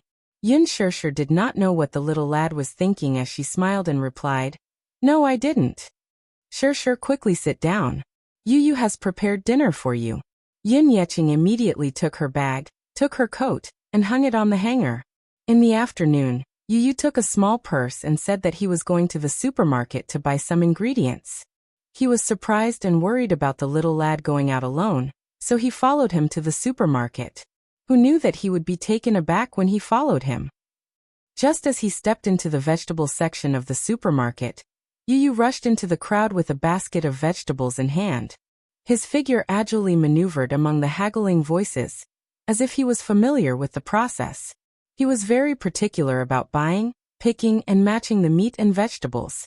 He did not even need to do anything as he picked the freshest ingredients at the most affordable price. It was not that Yin Yeching was not surprised. When Yin Shersher was so young, she could not even differentiate between vegetables and spinach. Even when he was her age, he was not so good at it. The little lad, on the other hand, seemed to be very familiar with the process as he could distinguish all the dishes clearly. What surprised him even more was that the little lad was very meticulous in picking the vegetables. The vegetables he picked were fresh and green in color, without any damage or holes. When he bought the meat, he even knew how to carefully smell it to ensure that the meat was pure and had no stench. He even gently pressed it with his finger. Yin Yeching, who was standing at the side, could not help feeling curious. When he asked about it, he heard the little lad saying, "First, smell the meat and then press it to see if it's elastic and glossy. If it's slaughtered after death, then the meat will be dark red in color, and there will be purplish-red blood stasis in the blood vessels. Eating it will make you sick." Yin Yeching was dumbfounded. The fish must have dense and complete scales, bright and clear eyes, plump and slightly protruding cheeks, and bright red cheeks. Otherwise, it wouldn't be fresh. Little Munchkin grabbed a fish and explained seriously. Yin Yeching was thoroughly convinced. Seeing his father's dumbfounded look, Yin Tianyu thought to himself that he had never seen him haggling with those aunties at the market before. That level of haggling was simply a tyrant. Now that his living conditions were better, he was too lazy to bargain, but he was especially picky about the freshness of the ingredients. After buying the ingredients and returning home, he put on an apron and brought a small stool over. Washing and selecting the vegetables, Zhang Xian's movements were practiced. Slicing and dicing the meat into shreds, his knife skills weren't as superb as those of a five-star chef. However, with a single cut, the meat slices were even and thin, and the shreds were well-proportioned and beautiful. After stir-frying, the meat slices were extremely flavorful. Yin Yeching wanted to help at first, but the little lad chased him to the side. He then stared blankly at the bustling scene in the kitchen. In less than 2 hours, a sumptuous feast was prepared. Out of curiosity, Yin Yeching snuck a taste of the opium fish. The meat was tender and delicious, and the taste was neither salty nor bland. Although it was a home-cooked dish, its standard was not inferior to that of a five-star hotel. Yin Yeching was completely petrified and felt like crying. He was so touched that he wanted to cry. Chapter 387. Even now Yin Yeching was still in shock. When Yin Shersher sat down at the table, he mumbled, "Shersher, these dishes are all made by the child." "Yes.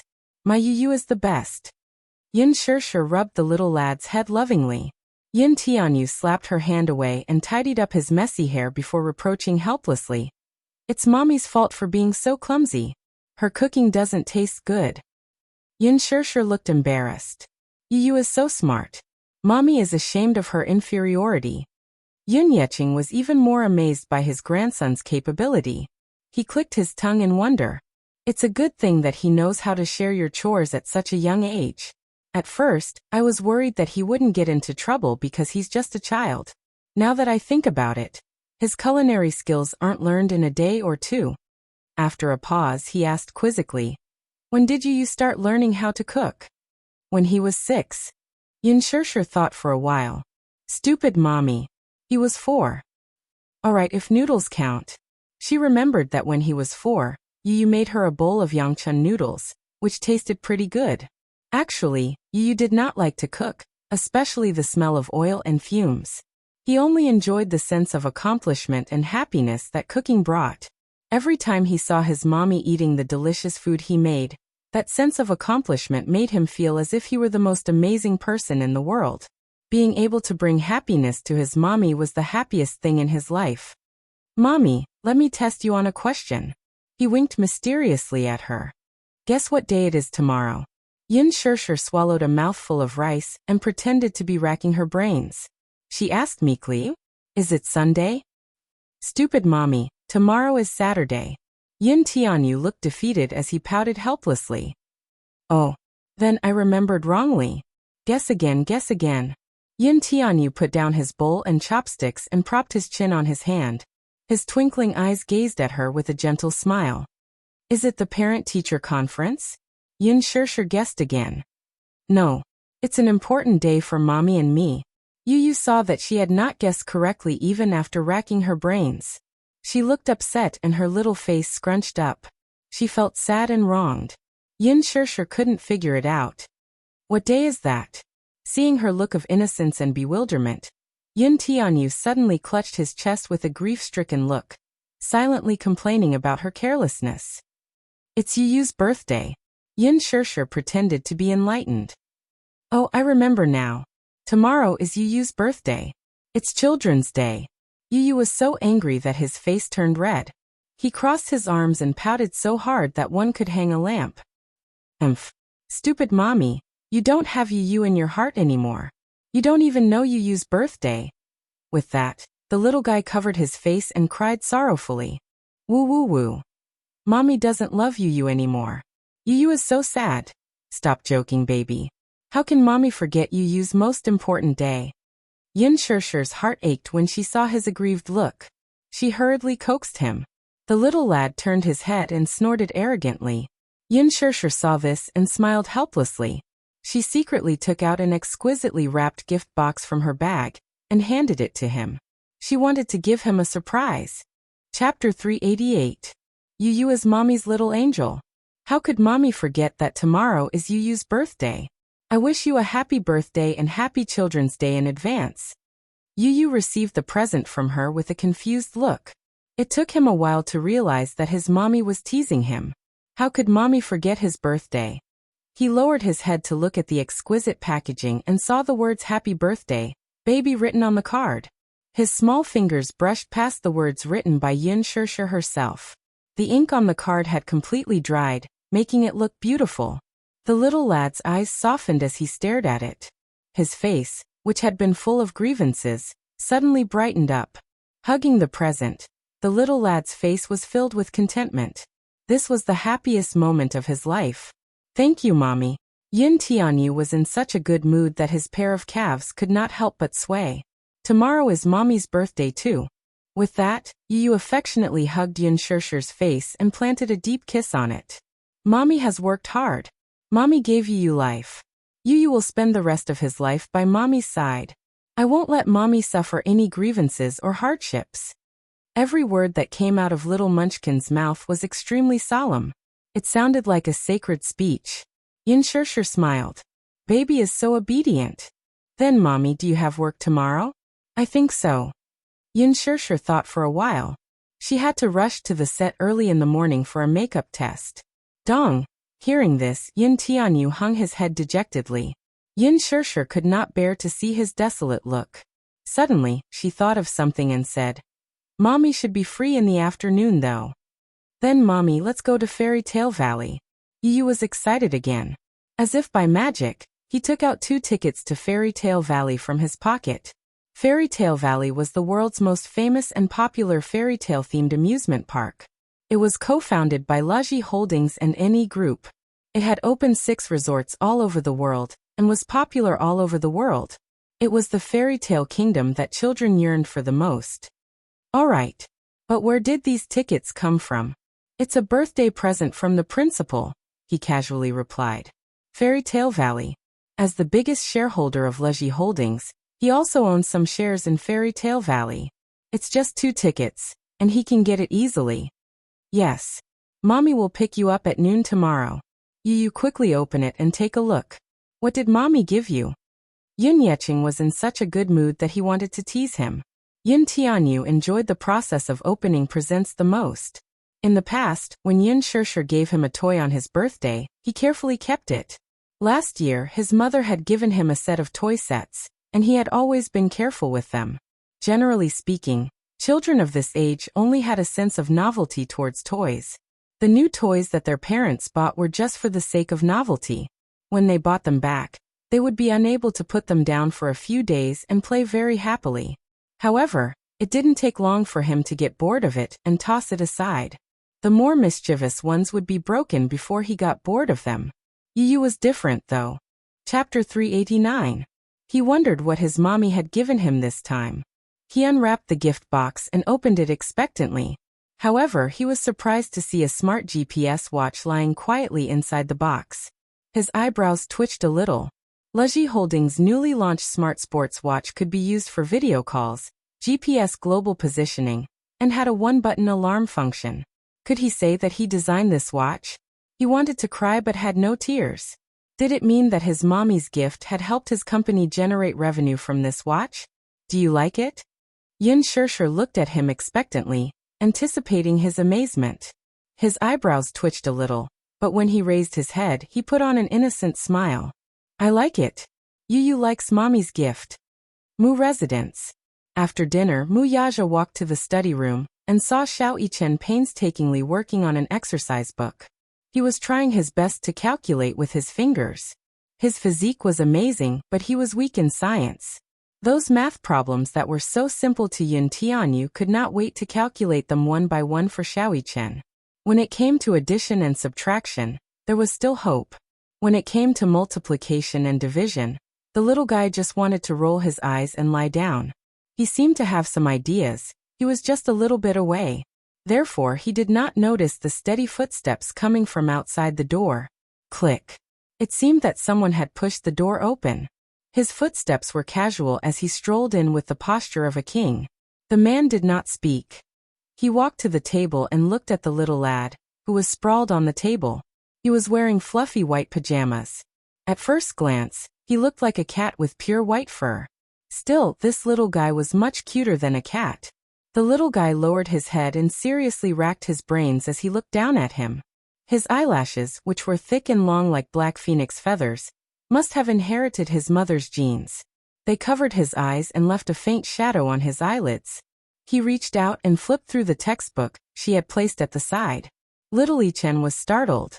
He caught a glimpse of that hand from the corner of his eye. It had fair skin, slender fingers, and well-defined knuckles. He could not help but raise his head in astonishment, only to see the man with his head lowered and flipping through her high school textbook.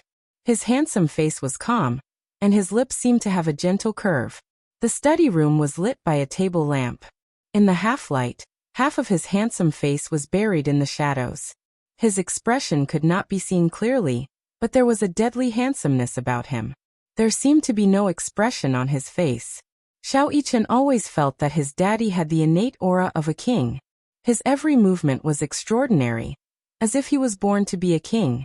People could not help but submit to him. He yearned to be a man like his daddy. The little guy hurriedly stood up, not knowing what to do. These exercises were given to him by Mu Yaja. He had given him an entire afternoon to solve 1,000 exercises. However, he had racked his brains day and night and had only solved 370. He was already dizzy. Mu Yaja had always been strict with his studies. Xiao Yichen felt guilty that he could not satisfy his daddy. Chapter 390. Mu Yaja raised his eyes and saw the man standing at the side with his head hung low. His lips curled into a smile as he walked to the table and sat down on the chair. Xiao Yichen had just let out a sigh of relief when he saw his father reach out and gently pull him into his embrace. He sat in his father's embrace and smelled his delicate fragrance. He couldn't help but hug his father's waist. Daddy, I haven't finished the math problem. Which one? The man's magnetic voice sounded above his head. Xiao Yichen flipped open the notebook and pointed at the questions. He whispered, "These questions. I don't know how to solve them." Mu Yaja calmly picked up the pen and wrote down a few multiplication tables. Soon he solved the problem. Xiao Yichen blinked in astonishment. He grabbed the notebook and looked at it again and again. Yes, that's how he solved it. He just couldn't remember the formula. No matter how hard he thought, he couldn't figure it out. Thus he was trapped in the math problem. Which one? Xiao Yichen shook his head and said, "That's all." "You didn't memorize the multiplication table?" "I memorized it. I'm not familiar with it." Xiao Yichen revealed a bitter and vengeful expression. Mu Yaja gently smiled. He looked very good when he smiled. His long and narrow eyes curved slightly, and his thin lips curved slightly. His smile was truly breathtaking. Even if you exhausted all the beautiful words in the world, it would still be indescribable. He was making calculations in his notebook while explaining to him in a soft voice. His clear voice was as pleasant as spring water. His voice was clearly feminine and mellow, but it sounded so soft and pleasant to the ears. The little fellow suddenly felt that if this man became a teacher, he would definitely be an outstanding teacher. He explained very seriously and didn't miss any details. Even though the little fellow was distracted, he still understood his thoughts. He raised his head and revealed a bright and beautiful smile with two cute dimples at the corner of his lips. "Daddy is so awesome. If only you could accompany me to do questions every day." Mu Yaja looked at little Munchkin's smiling face and suddenly became distracted. She recalled Yin Tianyou's arrogant and unruly face. Genes were truly inconceivable. Of the two little fellows, one was proficient in literature and the other in martial arts. Yin Tianyou's physique was barely satisfactory, but he was exceptionally intelligent. Although Xiao Yichen's intelligence was not as top-notch as Yin Tianyou's, his physique was better than his younger self's. He had an extraordinary talent in firearms and combat. "Do you know what day it is tomorrow?" Mu Yaja lowered his head and whispered into the little fellow's ear. Xiao Yichen frowned and thought hard for a while. Then he shook his head and said, "I don't know." Mu Yaja poked the little fellow's head and said speechlessly, "Don't you remember your own birthday?" Xiao Yichen pouted aggrievedly and helplessly said, "I really forgot." As if by magic, Mu Yaja took out an exquisitely wrapped gift box from his pocket and passed it to him. Little Yichen's eyes widened in surprise when his gaze landed on the present. He was a little taken aback by this unexpected surprise. Hugging the present, his little face was unusually bashful and excited. The little fellow's emotions were always restrained, which was very similar to Mu Yaja. Be it happiness or sadness, they rarely showed on his face and were buried deep in his heart. However, he was still a child. When the gift landed in front of him, a heartfelt joy arose spontaneously. Chapter 391. Especially when she opened the gift, every minute and every second was filled with joy and inexplicable anticipation. Mu Yaja had given him presents before. Every year on his birthday, he would give him anything that Xiao Yichen liked or wanted. To him, there was nothing that he could not get, only things that his child could not think of. Therefore, no matter what the present was, as long as he asked, it would immediately fly to his side. Therefore, no matter how precious the present was, he would get it if he wanted it. However, this would also cause the child to lose the mood to cherish the present. As long as he opened his mouth, there was nothing that he could not get. Therefore, he played with Mu Yaja's presents for a few days. When he was tired of them, he threw them aside and did not ask about them anymore. It was hard for a child to have feelings of wanting to cherish something that was easily obtained. The harder it was to obtain, the more one cherished it. After all, compared to women, men were not as meticulous. In the past, when it was Xiao Yichen's birthday, Mu Yaja would always ask him in advance what he liked and what he wanted as a present. Mu Yaja would send someone to buy whatever he liked and give it to him. There was no exquisite packaging or beautiful card. Therefore, the birthday present did not have the anticipation and surprise that a birthday present should have. Mu Wanru's attitude towards his birthday was also not very attentive. Most of the time, she would pay for whatever Xiao Yichen liked. It was a cold process. However, this was not strange. After all, he was not her biological son. Without blood ties, she did not pay much attention to the details. She seemed to dote on the child, but on the surface, it was only for the sake of Muyaja and Grandpa Mu. In her heart, her attitude towards the child was neither hot nor cold. She did not give birth to him, so how much could she dote on him? Children were naive by nature. Their anticipation for their birthday was nothing more than the surprise and yearning for the mysterious present. The moment when they opened the present was always thrilling, full of anticipation and fantasy. However, for Xiao-Yichen, the action of opening the present seemed to be numb. This was because he knew what kind of present his daddy gave him. Because he knew. There was no surprise and no anticipation. However, when Muyaja magically presented a beautifully wrapped present to him, Xiao-Yichen's childlike innocence was instantly awakened. "Daddy, is this my birthday present?" Xiao-Yichen blinked his bright eyes and asked curiously. "Yes. What present is it?" He was so curious. "Open it and take a look." However, little Yichen frowned and pouted, appearing to be vexed. "What's wrong?" Muyaja asked when he noticed his odd expression. "I can't bear to open it," Xiao-Yichen muttered. "Can't bear to?" Muyaja did not know whether to laugh or cry. "Why can't bear to bear with it?" "I don't know, I can't describe it." As Xiao-Yichen spoke, his cheeks were pink and flushed with excitement. The feeling of anticipation was like a furry cat's paw that kept scratching at her heart. His heart thumped. It was the first time he tasted the feeling of nervousness and anticipation. Xiao-Yichen untied the ribbon and carefully tore open the wrapping paper layer by layer. His extremely serious and focused expression made him look like a devout Christian. Chapter 392. Xiao-Yichen's mouth was slightly agape. He was a little surprised, but more than that, he was pleasantly surprised and curious.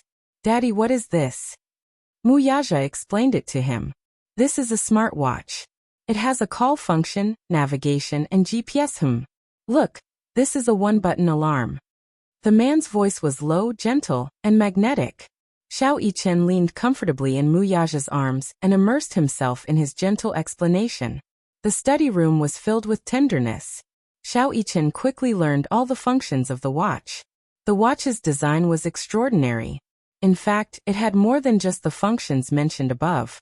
There were also some hidden applications that were very useful for children of this age. However, if Muyaja knew that this watch was one of the many products designed by Yun Tianyu, what would he think?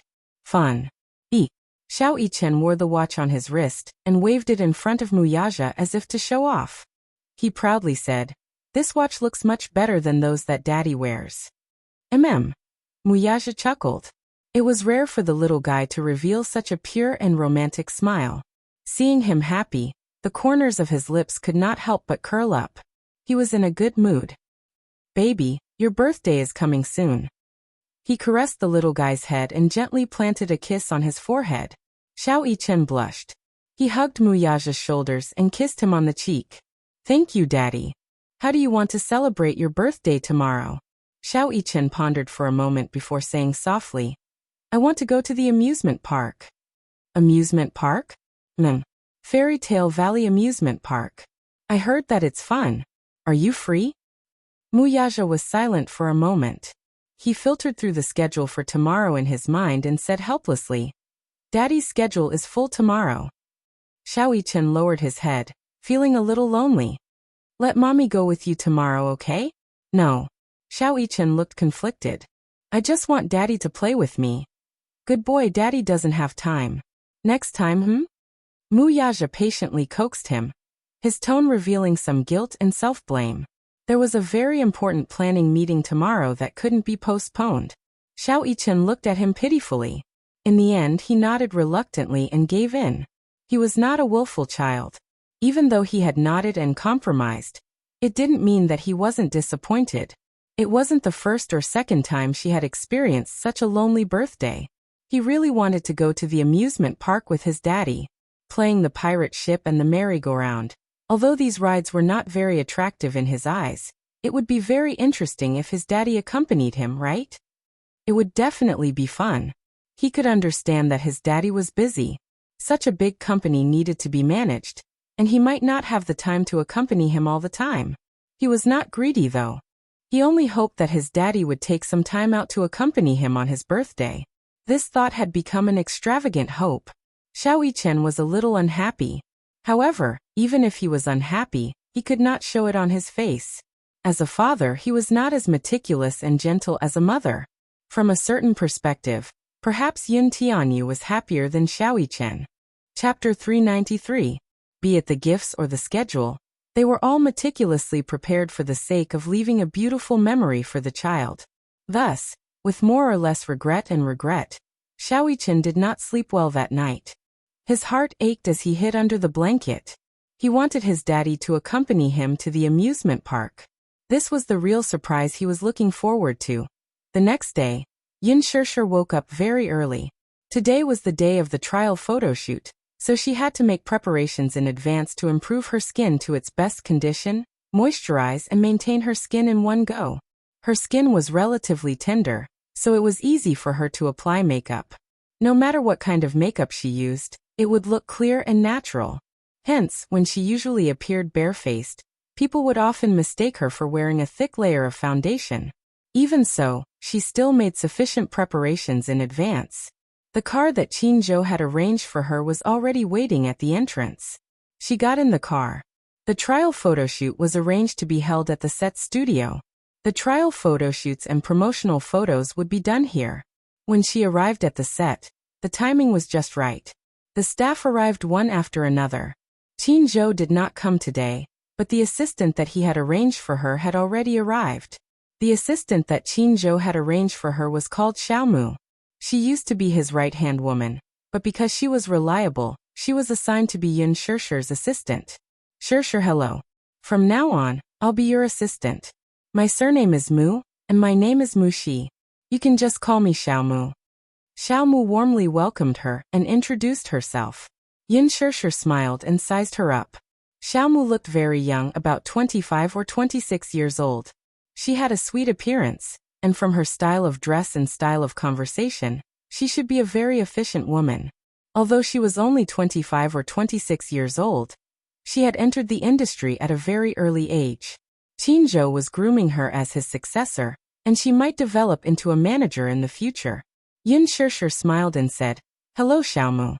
Please take care of me in the future." She winked mischievously and held her hand with a sweet smile. "Yes, thank you. I'll be in your care in the future. Aren't you being too distant with me?" Mu Shi pouted mischievously and continued, "I've heard of your name before. Yun Shishir, not only does your name sound good, but you're also very beautiful. You're even prettier than in the photos." Xiaomu sincerely praised. Her eyes filled with admiration and intimacy. "You're flattering me." Yun Shishir was a little embarrassed by her compliments and exclamations, so she tried to be humble. The two chatted for a while more before Mu Shi suddenly raised her wrist to look at the time and hurriedly said, "It's getting late. Let me bring you to the dressing room. Time is tight, we have to prepare in advance." She of course for the time being, Xiao of course. Along the way, Mu Shi led the way, occasionally turning back to add, "According to the order of the lead roles, we should be the second to audition. Since Gu Xingze isn't here yet, you should be the first one. Of you, of course of you." As she spoke, she suddenly stopped in her tracks. Where is the makeup room?" Yun Shishir asked. "You don't know where the makeup room is?" Chapter 394. With that, she hurriedly chased after a few production assistants nearby. Patting one of them on the shoulder, she inquired about the location of the main lead's dressing room. A few stage managers were currently in a terrible fix. When they turned around and saw that it was a newbie assistant, they sized her up. Seeing that she looked unfamiliar, they guessed that she must be the assistant of a newbie actor, and not someone close to a big shot. Hence, they did not bother with her and sent her away in annoyance with an extremely cold attitude. "Can't you find one yourself? I'm busy right now. Stay away." Mu Shi was caught off guard and was given the cold shoulder. She had always been by Qin Zhou's side as an assistant. Even when a big director saw her, he would give her a warm smile. Hence, being looked down upon by a few production assistants, she was so angry that her face turned ashen. When she returned, she did not forget to scold them indignantly. "A bunch of snobs." As she spoke, She suddenly saw Yan Bingqing gracefully walking over. Yan Bingqing was now the hottest topic in the entertainment industry. Her every move was eye-catching. Fashion queen, topic queen, advertisement queen, scandal queen. She was now Huanyu's A-lister. Although she did not have any representative works to show, her acting standards were often criticized by the media. Most of the movies she starred in had mediocre reviews and terrible reviews. She was known as the poison of the box office. Still, her looks were definitely heavenly and demonic. In the face of a peerless beauty, other conditions did not seem so important. Upon seeing the actress, the few stage supervisors changed their cold and aloof attitude toward Mushi and immediately bowed to greet her. They took on an incomparably flattering posture and served her well. This time, Mushi was even more furious. What kind of people are they? Are they obviously flattering someone and stepping on me? However, there was only so much she could complain about. After being by Qin Zhou's side for so many years, she had always believed in being careful with her words and actions. Moreover, Yan Bingqing's background was not simple, so it was not good to offend her. Although she was furious, she repeatedly reminded herself to suppress her anger and not cause any trouble for Yin Shirshir. Yin Shirshir also saw the change in attitude of the stage supervisors, but she did not say anything. This was only human nature. Little Mu, don't be angry. It's not a big deal. Shirshir, I feel indignant on your behalf. Mushi snorted, clearly feeling indignant on her behalf. The two of them fumbled around the huge set for a while, and soon found their dressing room. The dressing room is over here. As she spoke, she pushed the door open and walked in. Coincidentally, Yan Bingqing was also in the dressing room. Yin Shirshir was a little stunned. She remembered that her dressing room was the same as Guxing's. Why is Yan Bingqing here too? Mushi was a little puzzled. She pulled a production assistant to the side and asked softly, "Handsome, let me ask you, isn't this the dressing room of the main lead?" Lin Fengtian had specially instructed to arrange a separate dressing room for the two main leads. In this movie, Yan Bingqing was just a supporting role and a cameo. Why did she occupy the main lead's dressing room? Chapter 395. This dressing room is for the two main leads. However, Yan Bingqing said that she wants to use this one. Seeing that the superstar won't be here anytime soon, I can't really reject her. Mushi was displeased. This is the main lead's dressing room. Can't this missy use another one? Behind her, Yan Bingqing's arrogant and provocative voice was heard. Why? Can't I use this one? Mushi turned to look at her with an ugly expression. She then put on a professional smile. Sis Bingqing, it's not that you can't. It's like this. Our Shirshir is the first to do the test shoot, so she has to do her makeup quickly. Alright, I got it. Although she's a newbie, I won't make things difficult for her. Let her share a dressing room with me.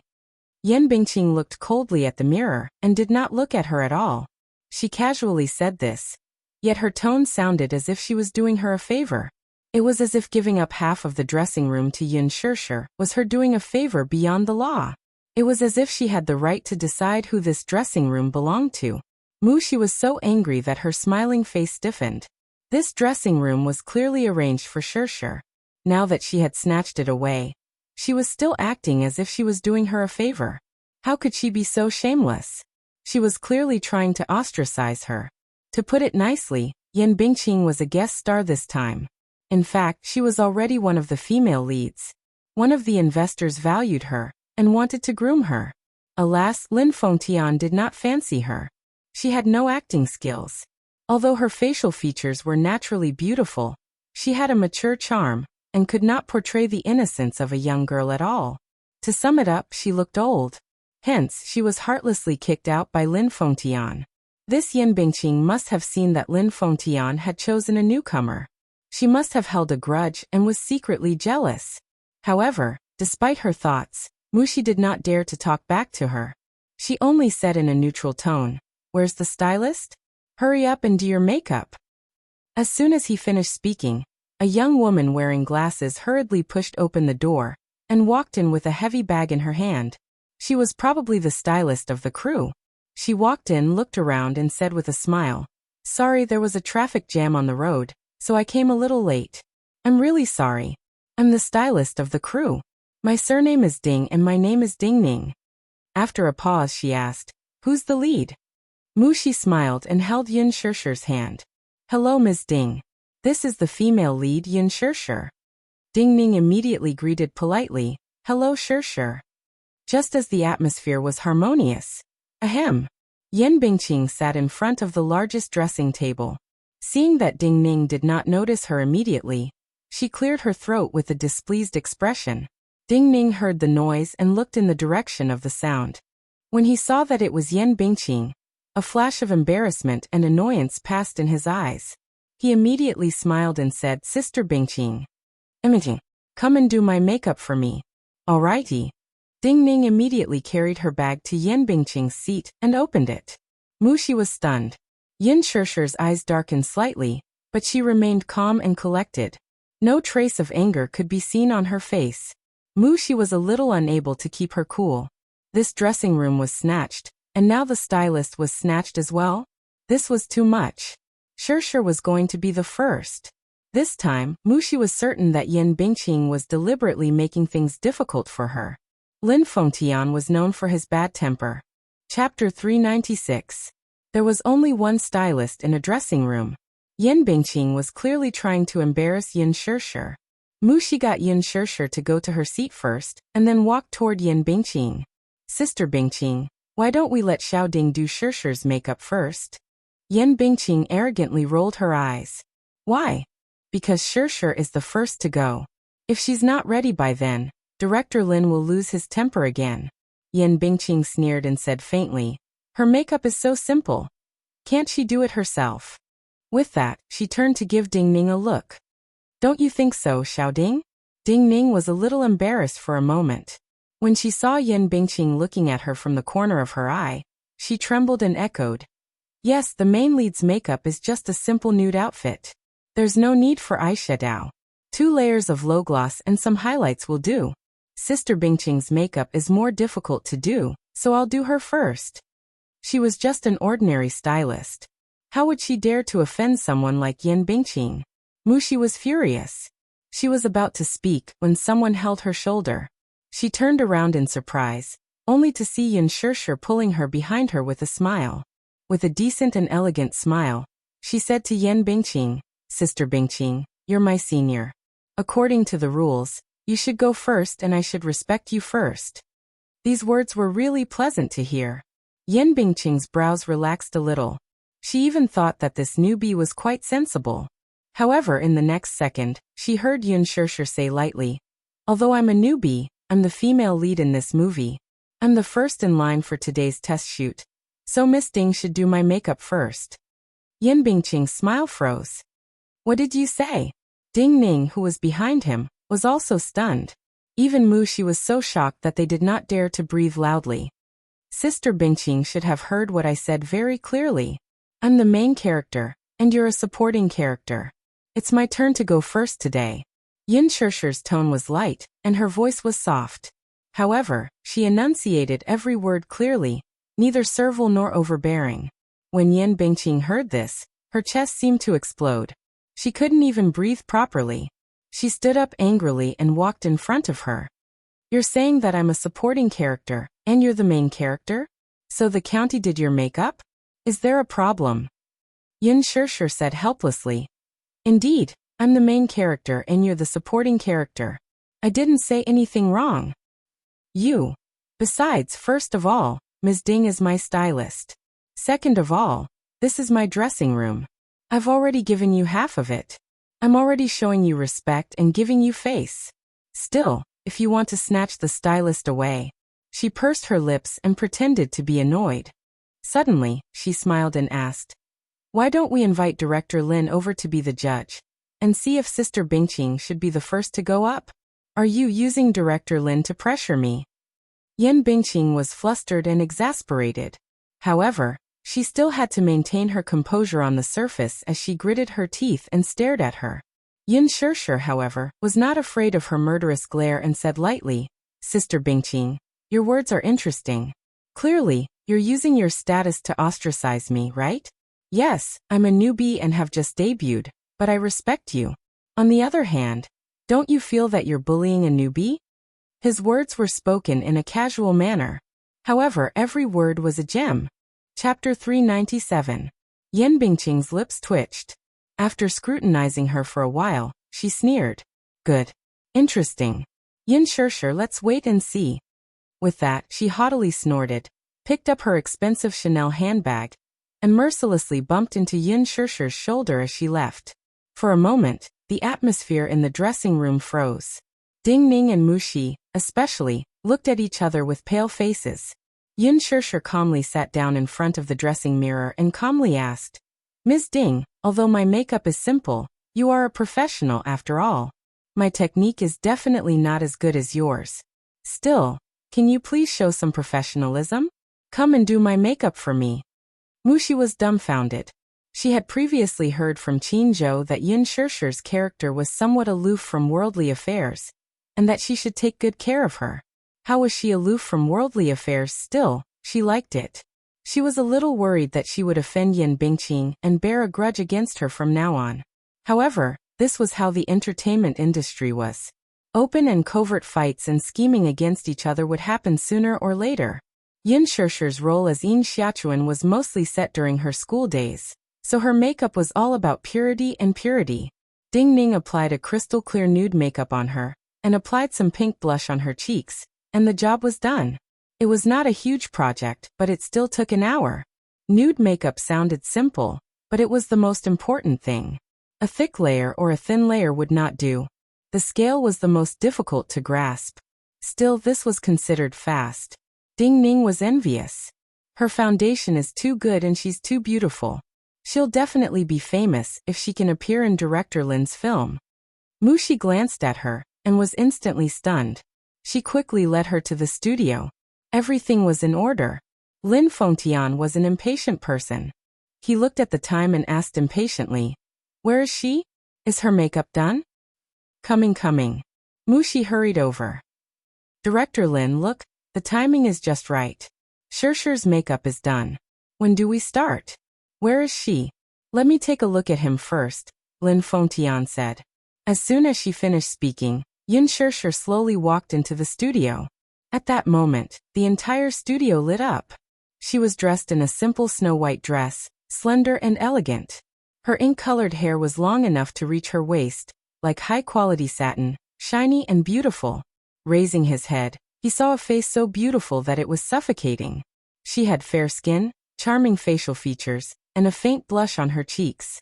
Her eyebrows were as elegant as the clouds, her eyes were as clear as the autumn waters, and her thin cherry-red lips. She lowered her eyes, revealing a row of long and curly eyelashes that were as thick and long as a comb. They were like the finest black feathers, but also like the fluttering wings of a butterfly. She was excessively charming. Her pink lips were not adorned with any embellishments, but they were like fresh flower petals, tender and lovely. Lin Fengtian did not react for a long time. His gaze was fixed on her without blinking.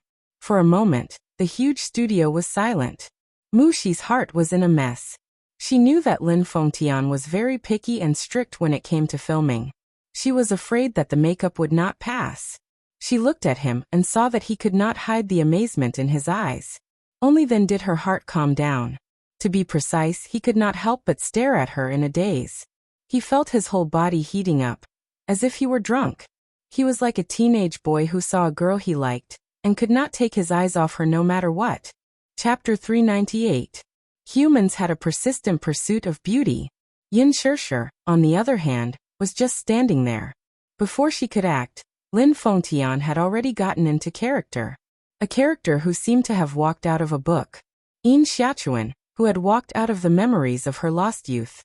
She was so beautiful that she could not be tarnished by anything in the world. Director Lin? Mu Shi cautiously called out from the side.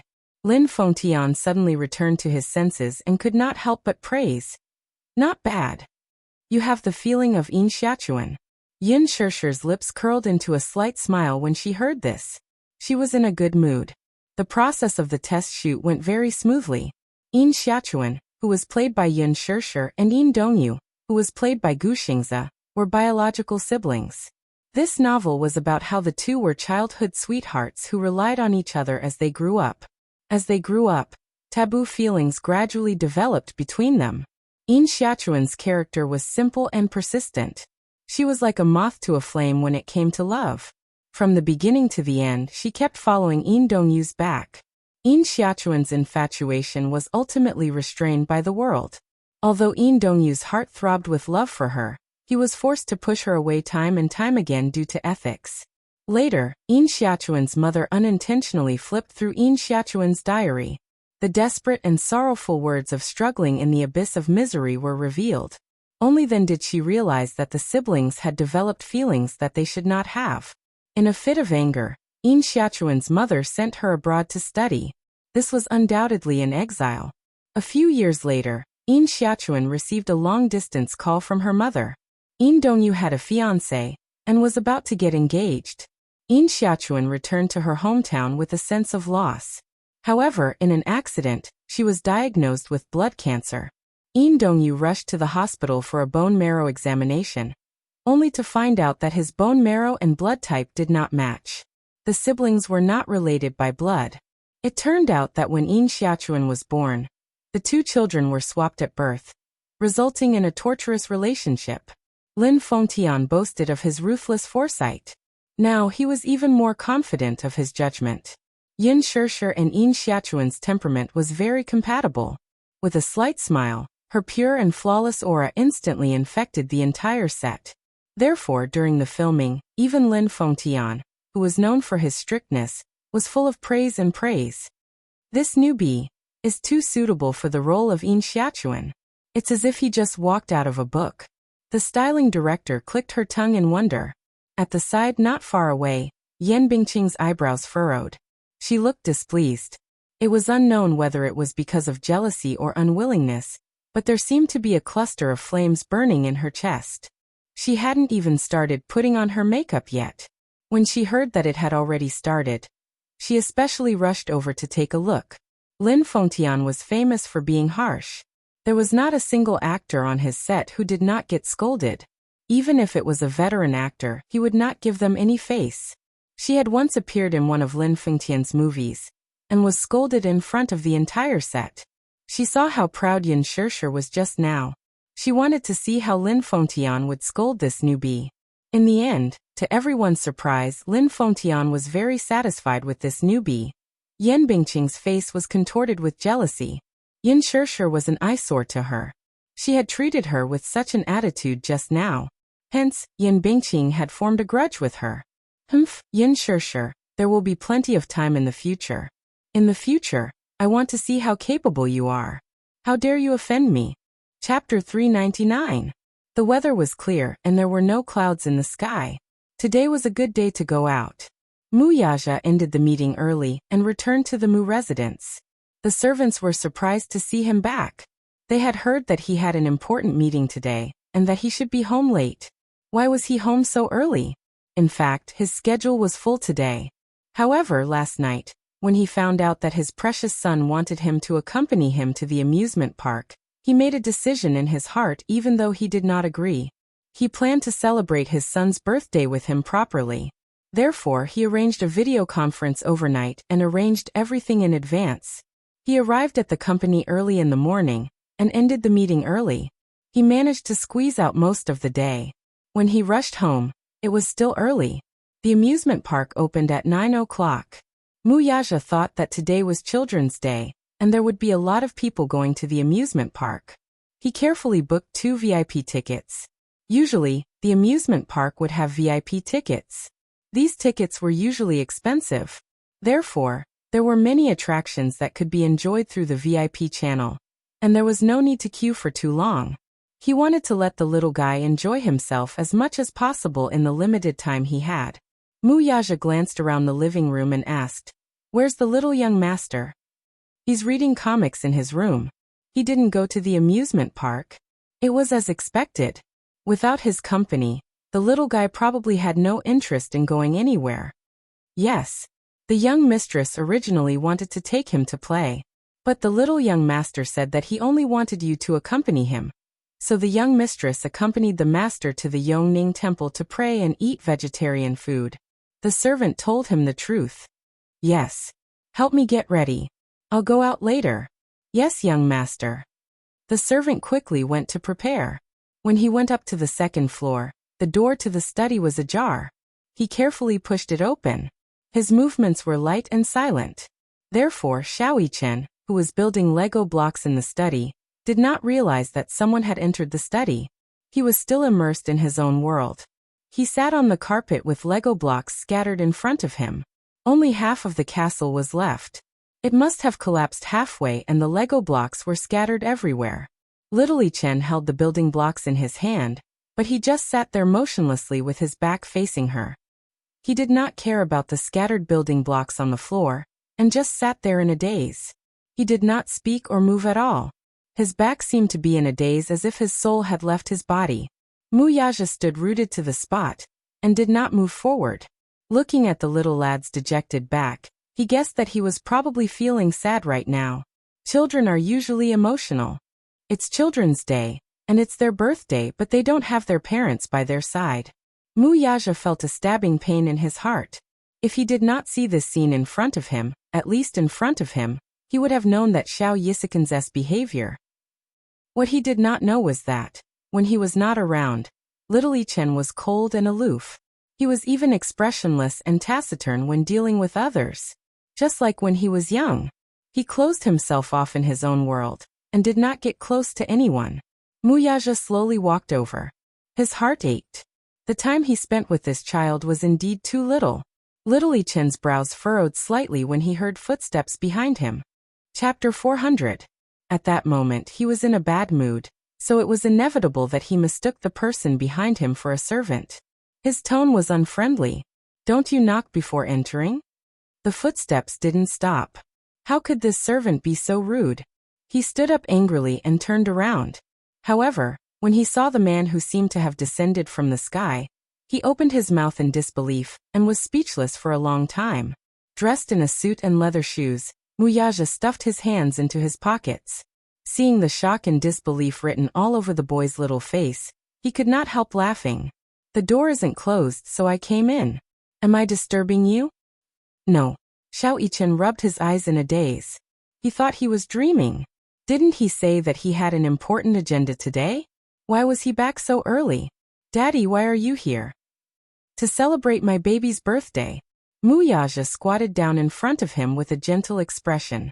His handsome eyes were fixed on the little munchkin, and the corners of his lips curled up slightly. Why? Didn't you say that you wanted Daddy to accompany you to the amusement park? Do you still want to go? Seeing that he didn't speak, Mu Yaja reached out and pinched his tender cheeks. Why aren't you saying anything? Yes. Xiao Yichen suddenly cheered. Daddy is awesome. Did Daddy specially rush back to accompany me? Mu Yaja pulled him into his arms. Then let's change before we go, okay? Okay. Xiao Yichen was so excited that his cheeks were flushed red. This was the biggest surprise that Mu Yaja had given him. The weather in June was like a child's day. It was unpredictable. Yesterday was a cloudy day, but today, the sun was shining brightly. Mu Yaja had specially changed him into a casual outfit. A white top, aqua blue casual pants, a pair of air cushion shoes, a beret, and a pair of sunglasses. He looked like a fashionable young man. Xiao Yichen's handsome features and fair skin made him look more handsome than many children's fashion models. Mu Yaja followed suit and matched him in a father-son outfit. Similarly, he wore a white casual shirt, aqua blue cropped pants, and a pair of casual sneakers. He had shed his former business elite demeanor. Now that he was wearing casual makeup, he seemed to have lost a few years of his age. His face was originally young and tender. Even though he was almost 29 years old, in this outfit, he looked like a college student who had just graduated. He was youthful and handsome. When the father and son stood together, they didn't look like father and son, but brothers. Little Yichen eagerly prepared a small school bag. This was his first time going on a trip with his daddy, and it was also his first time going to an amusement park. Thus, in his excitement, he brought over many desserts and snacks. Unfortunately, his school bag was not big enough to fit so many desserts and snacks. Looking at the bulging bag, Xiao Yichen hugged his arms and felt a little distressed. Mu Yaja helplessly took out all the snacks. Xiao Yichen's heart ached when he saw this. He bit his lip as if his heart was bleeding. He loved desserts, so afternoon tea was a must for him. Muyaja thought to himself, there are many dessert stalls in the amusement park. It's the same if I buy desserts when I go in. However, it would be inconvenient to go in with a bag full of desserts. Chapter 401. Looking at Xiao Yichen's pitiful face, he did not explain further. When they entered the amusement park, the little guy would be so excited that he might even forget about the dessert. Even if he still missed it, he could just bring him to the dessert station. Even if he did not say anything, this was still a surprise. Thus he put his wallet, a DV, and a phone charger into his bag. Everything was ready. Just like that, the father and son set off. When they arrived at the amusement park, it was already 11 o'clock. However, the number of people lining up at the entrance did not decrease. On the contrary, because it was Children's Day, there were still 2 long lines at the entrance. Fairy Tale Valley was the most famous amusement park in Beijing. It was jointly founded by Leji Holdings and NE Corporation. In the past 2 years, it had gathered a lot of popularity. After the third phase of the project was developed, it attracted many parents to bring their children from afar. It even attracted many foreign children. Thus Muyaja carried Xiao Yichen in one arm, and carried his small bag in the other. Under the envious gazes of the crowd, he walked straight through the VIP passage. Oh my God! Look at that man. He's so handsome. Could he be a celebrity? No way. I've never seen such a handsome and stylish man in the entertainment industry. He's even carrying a child. He's a father at such a young age. Oh my God. What a young stay-at-home dad. How is that possible? This handsome guy looks like he's in his early 20s. How can he be a father? It's obvious that the child is his younger brother. If he's really a father, then I'm so envious of this child's mother. The father is handsome and the child is cute. She's a winner in life. Why doesn't he need to line up? Does he have special privileges? You don't know, right? He must have bought a VIP ticket.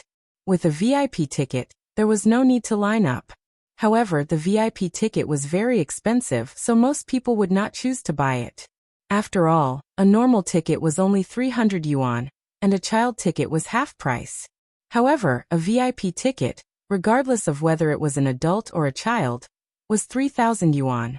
Although it was expensive, the advantage of a VIP ticket was that not only did they not need to line up to get in, but all the paid activities in the park were also free. To put it simply, with 3,000 yuan, all the food, drinks, and entertainment in the amusement park would be free. Moreover, there would be a special VIP passage for the amusement park, so there would be no need to line up. For ordinary families, it might not be worth it. She brought her child to play a few games, but she couldn't play that many games. But for Muyaja, it was very worthwhile. The most important thing was that there was no need to wait in line. As soon as they entered the amusement park, Xiao Yichen was extremely excited.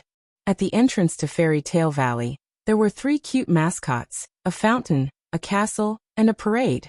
Everything was designed to look like a fairy tale world. Stepping in was like stepping into a fantasy world. Xiao Yichen said anxiously, Daddy, Daddy, I want to come down. Okay. Muyaja put him down, and the little guy ran excitedly towards the parade. Wow. Daddy, take a look at this. It's Snow White. Xiao Yichen pointed at the holy and beautiful princess on the parade in surprise. Muyaja saw that he was so happy, and the corners of his lips curled up. Chapter 402. He didn't like to play in amusement parks. After all, he was an adult and had experience. No matter how dreamy the amusement park was, he would find it dull and boring. Seeing that little Munchkin was happy, he naturally felt happy too. Muyaja brought him to play a few rides. There were many activities in Fairy Tale Valley. Generally speaking, in other children's parks, most of the activities were for children to play. After all, the activities that children could play were limited. However, Fairy Tale Valley was different. Some of the activities that children were prohibited from playing in other children's parks were allowed to play in Fairy Tale Valley even as young as 6 years old. However, the high-altitude rides weren't as high, the express rides weren't as fast, and the safety measures were more carefully designed. At first, Muyaja was worried that the little guy wouldn't be able to adapt to the more exciting rides. Thus, he brought him to try a few of the simpler rides, such as an indoor roller coaster, a 4D action movie, and so on. Throughout the ride, the little guy was overjoyed. His little face was flushed with excitement. At this moment, he could see some of the characteristics that a 6-year-old should have. Carefree, naive, and unaffected. It turned out that the child's cold personality wasn't innate. It was because he lacked companionship. "Daddy, I want to play the Tongtian Tower." Xiao Yichen pointed at the 30-meter tall tower not far away and suggested excitedly. Just as he said that, a heart-wrenching scream came from the tower. It was very exciting. "It's so tall. Aren't you afraid?" Muyaja frowned. Xiao Yichen looked fearless. He straightened his little body and said, "I'm not afraid. Daddy is here. Daddy will protect me." "Okay, let's go." After saying that, he held little Munchkin's hand and walked towards the Tongtian Tower. However, a surprised voice came from behind. "Brother Mu?" Mu Yaja turned around and saw a young woman holding a hydrogen balloon in her left hand, and a 5-year-old girl in her right hand. She was walking towards him in surprise.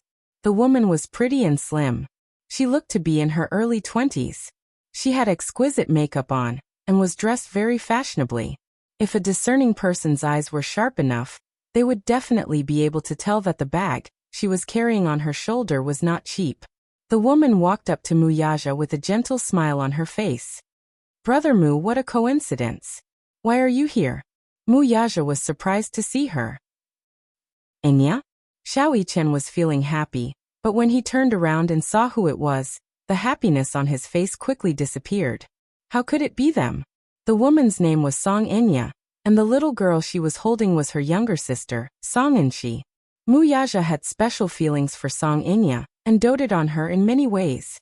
It was not because of anything else but because Song Enya's mother was Jiang Qiming. Jiang Qiming was Jiang Yishan's younger sister, Song Zhenggua's wife, and the madam of the Song family. The Song family was one of the most prestigious families in the capital. They had been a scholarly family for over 100 years. When it came to Song Enya's grandfather's generation, he started a revolution. Old Song fought alongside the martyrs when he was young, and was one of the 10 founding fathers of the country. One of the founding fathers. His position was very important. He had 2 sons. His eldest son, Song Zhengguo, was the chief of the capital's military and held a high position. His youngest son, Song Zhenggua, was the mayor of the capital and was also a big shot. Chapter 403. The Song family had many talents, especially Old Master Song, who was revered by many. Jiang Qiming and Song Zhenggua had a son and 2 daughters. The eldest son, Song Yunxi, was also a young and talented man. Although he was still young, he was already a lieutenant in the capital's military district. Therefore, Song Enya and Song Enshi were Muyaja's cousins. The reason why he took good care of his cousin was that Song Enya's facial features resembled Jiang Yishan's. They were very similar, especially in terms of their charm. There were a few times when he vaguely saw his mother in her younger days. After his mother passed away, little Enya stayed by his side day and night. Out of his longing for his mother, Song Enya was more like a spiritual sustenance to him. Song Enya smiled faintly as if she did not see Xiao Yichen standing at the side with a cold expression. She lowered her head and said to Song Enshi, "Enshi, why aren't you greeting Uncle Mu?" "Uncle Mu," Song Enshi called out sweetly. Her childish voice was full of delicateness. She did not care that Muyaja was holding Xiao Yichen's hand at the moment. She shook off Song Enya's hand and bounced in front of Muyaja, spreading her arms wide open and acting coquettishly. Uncle Mu, and she wants a hug. And she wants a hug." Xiao Yichen was obviously unhappy when he heard this. He secretly hated the Song sisters. Of all times, they appeared out of nowhere. Song Enshi especially wanted to snatch his daddy's embrace. Unforgivable. Just as he was cursing in his heart, Muyaja suddenly let go of his hand. Xiao Yichen nervously reached out to grab the man's hand, only to see him bend over slightly and lift Song Enshi up. Song Enshi nestled in Muyaja's embrace. The blissful expression on her face was as sweet as honey. She let out a bell-like laughter and was overjoyed. "And she loves Uncle Mu the most." As she spoke in Muyaja's blind spot, she made a provocative face at Xiao Yichen, who looked annoyed. Xiao Yichen's face twisted even more. What was this? This was clearly a show of strength. What, are you very proud of yourself? Was it that great? Was he so proud of seizing his daddy's favor? Song Enchi was the person Xiao Yichen hated the most. Not because of anything else, but because this little girl was very annoying. When she was 4 years old, Song Inya brought Song Enchi to the muse as a guest. Like many naughty children, Song Enchi caused trouble everywhere, perhaps due to her young and insensible age. How did the Song family educate their children? They must have spoiled them too much. Not only did they break Xiao Yichen's toys, they even broke an antique vase in the Mu residence. In the end, they even blamed it on Xiao Yichen. Xiao Yichen felt so wrong that he had no one to complain to. In the end, what else could he do? Even though the muse knew that Song Enchi was talking, they could not expose her openly. After all, the Songs were a scholarly family in the capital, and old Master Song was one of the founding fathers of the country. They had to maintain a smooth surface. In private, Mr. Song naturally knew his daughter's character well. He knew that the antique vase must have been broken by Song Enchi, so he secretly gave the muse a lot of benefits and let the matter pass just like that. Although the matter was said to be over, it had always been a thorn in Xiao Yichen's heart. Chapter 404. Daddy won't like this liar. Just as he was thinking this, he heard Mu Yaja say, "Yes, I like Enchi the most too." Xiao Yichen was fuming. Like Enchi the most? What? What about him then? Daddy likes this little rascal the most. Then what about him? Does Daddy not love him anymore? Feeling aggrieved, the little boy bitterly said, "Daddy loves Enchi the most, then what about me? What about me?" Haha. Brother Mu, look, Xiao Yichen can get jealous too. Song Inya smiled and squatted down to coax him. Xiao Yichen, be good. Auntie likes you the most too. Xiao Yichen pursed his lips, obviously not accepting her flattery. He hid behind Mu Yaja and said, "But I don't like Auntie." Mu Yaja was a little helpless. Yichen, be good. You're an elder brother. You should give in to your younger sister. Song Enchi was a year younger than Xiao Yichen, so she had to call him elder brother. He understood this principle, but looking at the smug little guy hanging on his daddy's body, Xiao Yichen could not pretend to be magnanimous no matter how hard he tried. Still, since daddy had spoken, he should give daddy some face, right? Thus, the little guy nodded his head reluctantly, reaching a consensus with Mu Yaja. Song Inya smiled. Brother Mu, why are you free today? Did you want to bring Yichen out to play? To celebrate his birthday with him, Mu Yaja said concisely. This tone of his was a rare show of patience. He had never been patient with women. Song Inya, however, was an exception. That was because she was his most beloved cousin. Oh, then I wish Xiao Yichen a happy birthday. I was in a hurry and didn't prepare a gift for my baby. Song Inya smiled. Her superficial birthday greeting did not sound sincere at all. It was just a facade, and little Yichen was embarrassed to hear it. She continued. What a coincidence. Since we've bumped into each other, why don't we play together? It's more fun to play together. And she wants to play with Uncle Mu. Uncle Mu, Uncle Mu, Uncle Mu. Song Enchi, who was in his arms, kept cheering as she waved her hands excitedly. Her dependence on Mu Yaja was extraordinary. Mu Yaja only nodded slightly and reached out to gently scratch the bridge of her nose. That was a sign of agreement. In fact, he preferred to have a daughter more than a son. As a man, he always liked to have a little princess to hold in his palm like a pearl. He liked the shy and cute little loli to act coquettishly. As for Song Enchi, he treated her like half a daughter. Song Enchi immediately cheered. Her eyes curved into 2 crescent moons, looking extremely adorable. She played around in his arms, looking joyful and harmonious. Song Inya, who was watching from the side, was also smiling sweetly. She completely forgot about little Yichen and only chided, "Enchi, stop fooling around. Come down quickly. Why do you keep letting Uncle Mu carry you?" As she spoke, she did not reach out her hand, nor did she have any intention of taking the child from Mu Yaja's arms. This scene reflected in Xiao Yichen's eyes. No matter how he looked at it, it looked like a warm family of 3 in the garden, laughing and chatting happily. It was as if he was an outsider. Daddy. Little Yichen opened his mouth with a face full of resentment, but before he could finish speaking. Chapter 405. Her eyes widened slightly when she saw the 2 VIP tickets in Mu Yaja's hands. she asked in surprise. Brother Mu, did you buy VIP tickets? Yes. That's great. In that case, you and Xiao Yichen won't have to queue up for any games. Sigh. I went to the official website yesterday to get tickets, but I couldn't get them.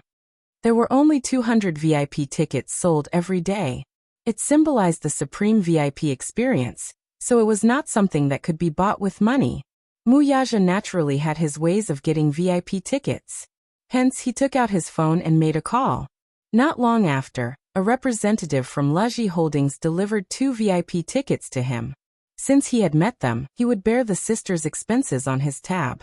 Song Inya stuck out her tongue mischievously. Although she was elated, she put on a reserved expression.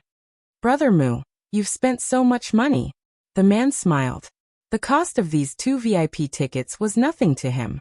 Xiao Yichen stood at the same spot, feeling a little lonely. He suddenly felt that he had been left out. For some reason, he could only watch as the 3 of them walked forward. Mu Yaja was carrying his small bag in one hand and hugging Song Enshi with the other. Song Inya was holding a helium balloon, and the 3 of them were laughing and chatting happily. For some reason, he felt a pang in his heart all of a sudden. The 2 sisters from the Song family had suddenly barged into his birthday and snatched away his daddy, who was supposed to be with him the whole day. Now he, who was supposed to be the star of the day, seemed a little lonely. He did not know why, but he did not look forward to this birthday as much as before. Hence, out of spite and wanting to attract Muyaja's attention, he deliberately walked very slowly, and even lagged far behind, hoping that his daddy would focus more on him. Such weak hope seemed a little petty and pitiful. Muyaja was also worried about him. Seeing him walking very slowly and looking around, he called out to him from time to time. Xiao Yichen, follow closely. There are a lot of people here, don't get lost. When Xiao Yichen heard this, he felt even more frustrated. Stupid daddy, did he purposely walk so slowly just to wait for him to say that? What he wanted wasn't such a simple sentence. Could it be that only children who knew how to cry and throw tantrums would get sweets? Could it be that he had always been independent, and had even undergone wilderness survival training? Was that why Daddy wasn't as worried about him as he was about other children? Was it because of this? Xiao Yichen's heart felt stuffy and sour. Even though he knew that his daddy's love for Song Enshi was only superficial, and that his daddy loved him the most in his heart. But, looking at such a scene, he had to pretend to be happy no matter what. Gradually, he lost his interest in the garden. His head drooped as he slowly followed behind. It was a strong contrast to the overjoyed and happy appearance he had when he first entered the garden. This birthday was even worse than the past. Uncle Mu, I want to ride the merry-go-round. Song Enshi pointed at the dreamland-themed merry-go-round, her eyes shining. Boring. Xiao Yichen said softly, his face full of disdain. What's so fun about this? Chapter 406. Uncle Mu, come and play with Enshi. Come and play with Enshi. Song Enshi continued to act coquettishly, and pouted her lips. Her coquettish look was irresistible. Muyaja turned around and asked Xiao Yichen. Yichen, do you want to play? Xiao Yichen replied without hesitation. What's so fun about the merry-go-round? I don't like to play. Then wait for Daddy for a while, okay? Muyaja said as he carried Song Enshi to play. Song Inya lifted her skirt and followed closely behind. The little lad snorted and leaned against the railing as he watched the 3 of them get on the merry-go-round. It felt as if he belonged to 2 different worlds. Daddy, on the other hand, was no longer in his world. Little girls liked romantic and dreamy things. Fairy Tale Valley's merry-go-round suited Song Enshi's taste. Sitting on the merry-go-round, she felt as if she was in a beautiful dreamland. When the merry-go-round ended and they walked out, Song Enshi still seemed unsatisfied and kept clamoring for another round. Unable to persuade her, Song Enya could only look expectantly at Muyaja. The latter clearly did not want to ride the merry-go-round a second time. A big man who was 9 meters tall, sat on the merry-go-round with nowhere to put his long legs, so he could only sit sideways with the child in his arms. As the merry-go-round turned, many pairs of eyes focused on him, making him feel very uncomfortable. He did not like this feeling. Thus he said, You play with her. I'll accompany Xiao Yichen to take a look. Song Inya knew how to read people's expressions. She knew that although Muyaja had always indulged her and her sister, there was a limit to his patience. Thus she did not insist on it, and carried Song and Shi away. Song and Shi stared at Muyaja with wide eyes and pouted.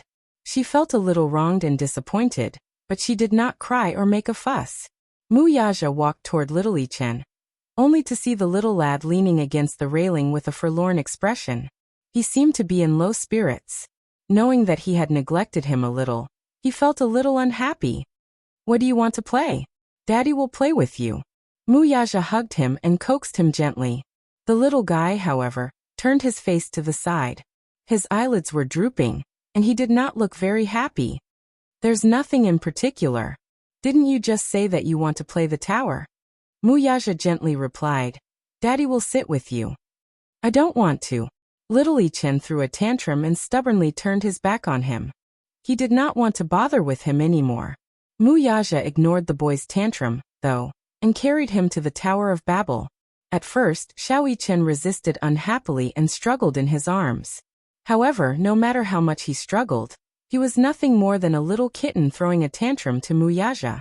Children were always easy to coax. He easily soothed his little mood and brought him to the tower. After buckling his seatbelt, the little guy's attention was all on the machine that was about to start. He looked around nervously and excitedly. 3, 2, 1. Following the urgent countdown, the machine was on the verge of starting and instantly lifted them 30 meters into the air. The sudden rise, the pressure of the pressure, and the view from above made Chen scream uncontrollably. Muyaja, who was standing at the side, appeared to be calm and composed. Chapter 407. Compared to the high-altitude parachuting that he had done during his special training, this event seemed like a child's play. It was merely a 30-meter-high parachute jump, but it didn't hurt him at all. Children, on the other hand, were different.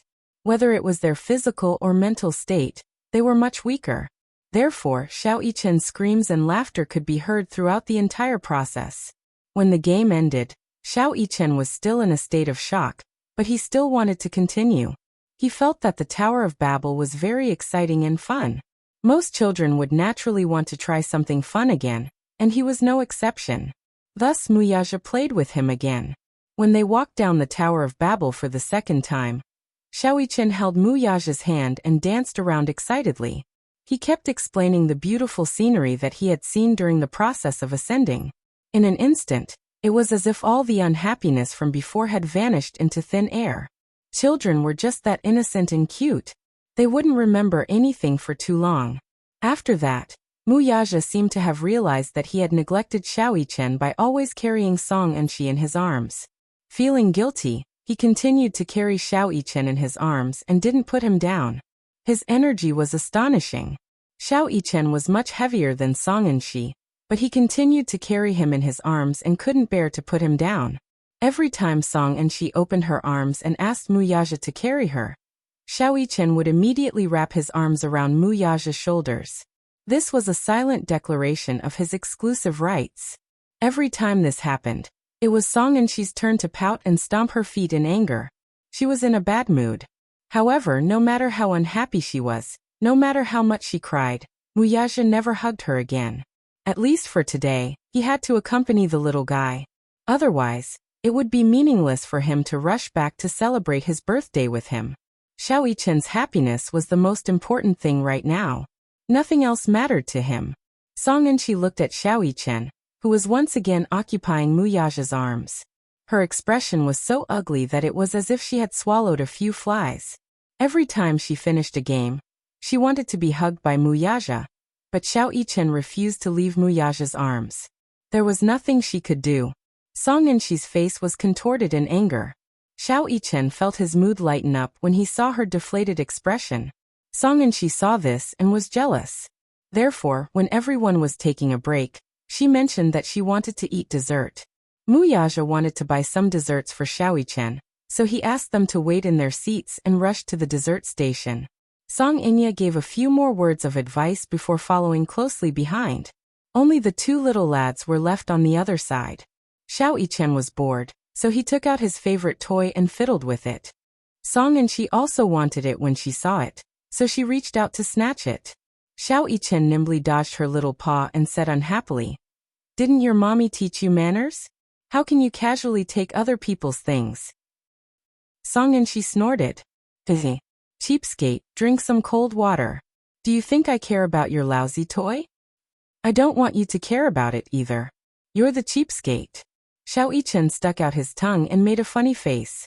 This time, the little lass was completely enraged. I think you're obviously jealous of me. You're jealous that Uncle Mu likes me more than you. What nonsense are you talking about? Xiao Yichen sneered.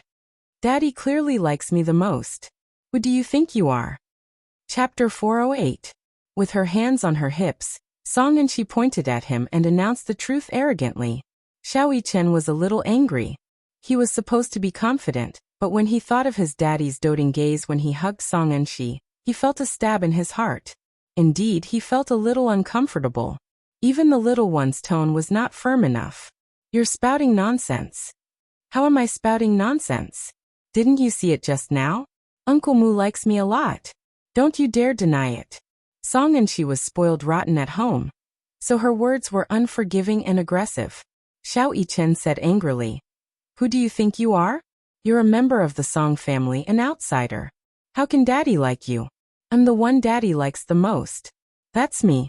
Look at the birthday present he gave me yesterday. It's very cool, isn't it? As he spoke, he flashed his smartwatch at her. His good-looking eyebrows raised proudly. This was considered a show-off. Song Inchi's attention was immediately drawn to the watch on his wrist. She had never seen such a novel thing before, so she leaned over to take a look. Xiao Yichen pushed her head to the side with a look of disgust. Don't come over. Go away. Why did you push me? Song Inchi was a little angry. She clenched her little fists and yelled at him. Because you're ugly. You ugly freak. Xiao Yichen sneered with his poisonous tongue. He did not expect that this sentence would completely enrage Song Inchi. He actually called her an ugly freak. Although the little girl was only 5 years old, she still had a heart for beauty. Song Inchi had been the apple of the Song family's eye since she was born. She had always been held in the palm of their hands, afraid that she would break or melt in the mouth. She had been doted on since she was young. Everyone's praise for her was nothing more than beautiful, cute, obedient, sweet, and so on.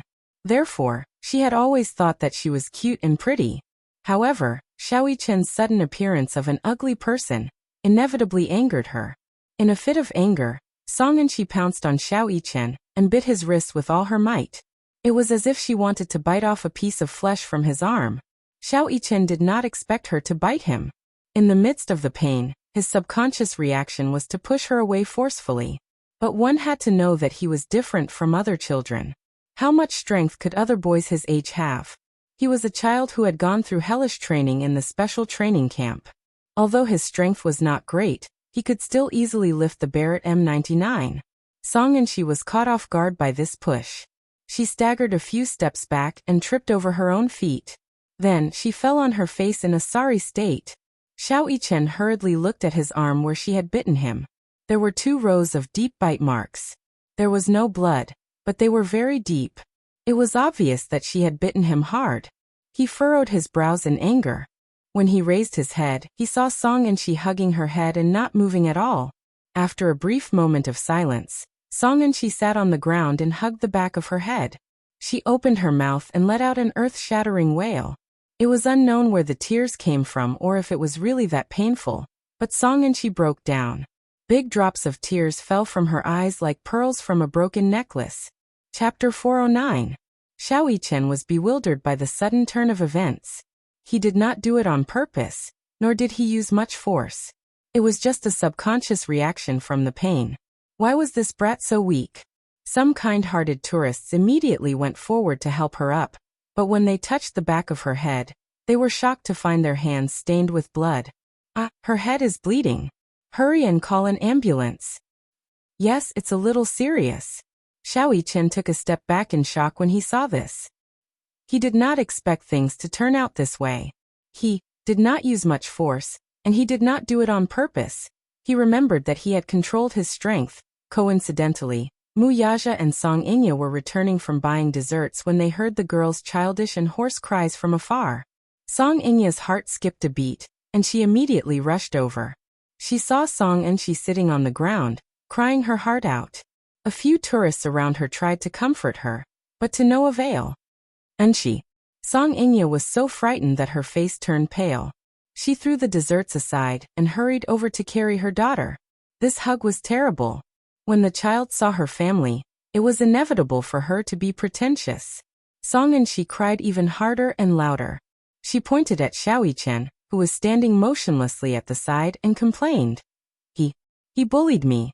He pushed me and called me ugly. Boo. And she is in so much pain. When Song Inya saw her crying hysterically, she glanced around and saw the fresh blood on the hands of passers-by. Alarmed, she touched the back of Song Enshi's head. When her fingertips came into contact with sticky blood, she was so frightened that her heart skipped a beat. Mu Yaja walked over, completely unaware of what had happened. When he saw Song Enshi crying sadly and Song Inya's hands stained with blood, his face turned cold. "What happened?" he asked. At the man's question, Song Enshi, who was in Song Inya's arms, cried even harder. "It's all Mu Yichen's fault. It was Mu Yichen who pushed me." Sob, sob, sob. "He said I was ugly and that Uncle Mu didn't like me. He even pushed me." Song Inya's heart ached as she glared fiercely at Xiaoyichen.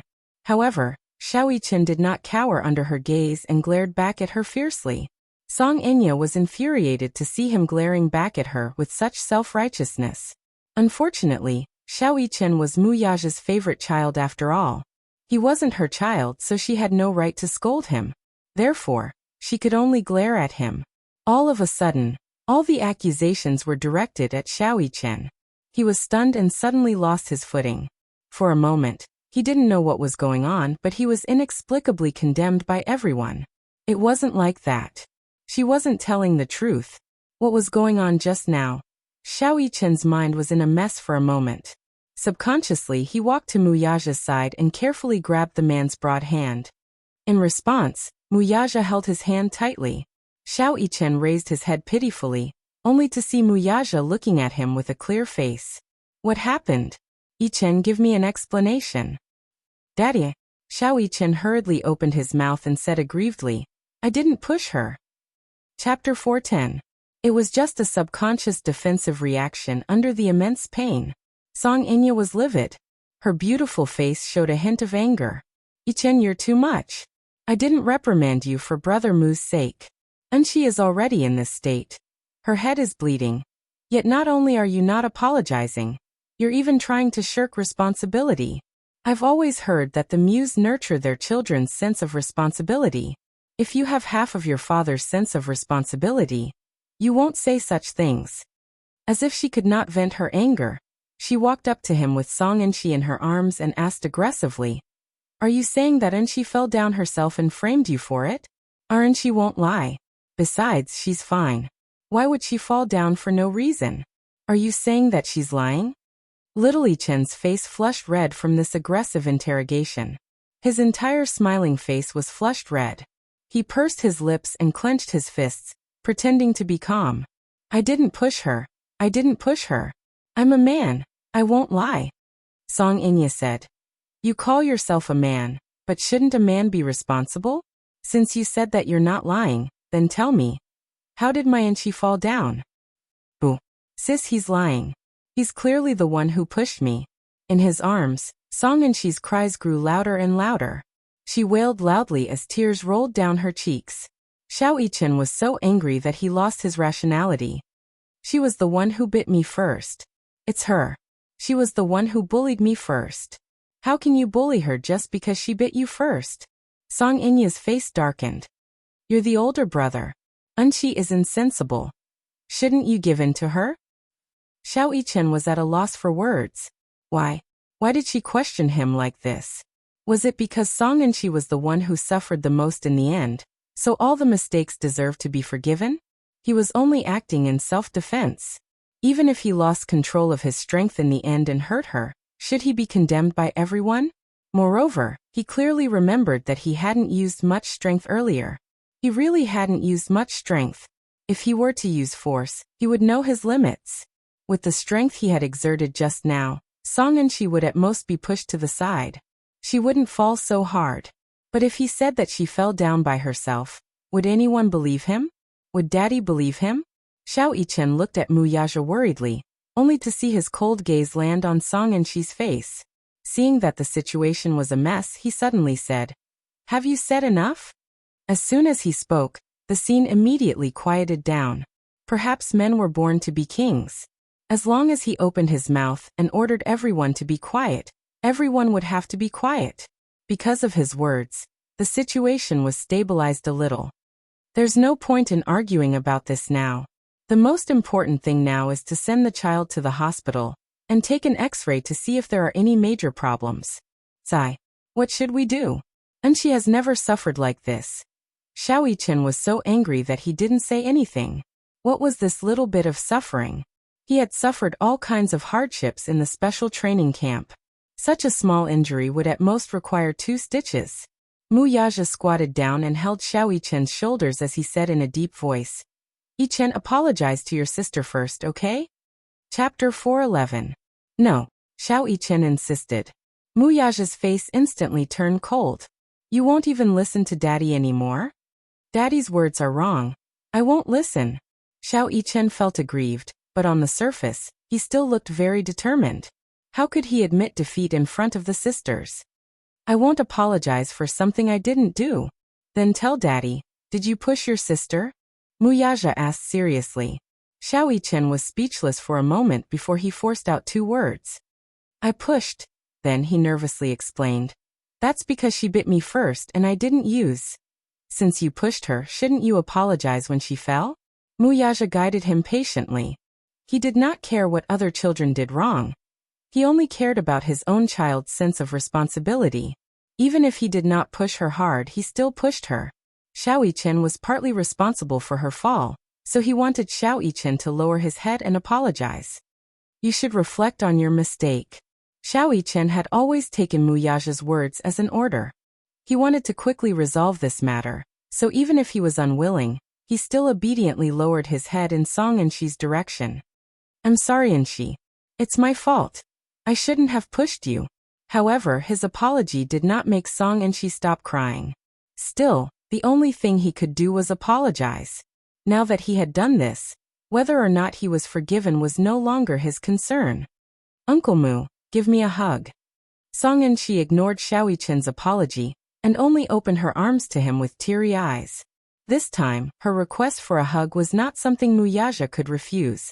Song Enchi seemed to have achieved her ultimate goal when he took her from Song Enya's arms. Her crying stopped abruptly.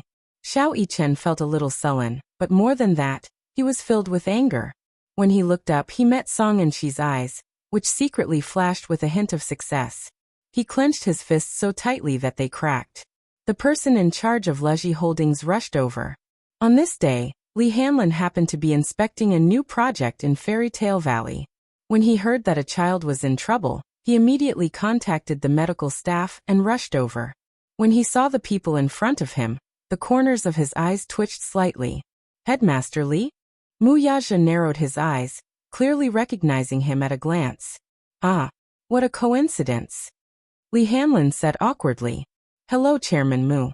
The medical staff came over with a stretcher.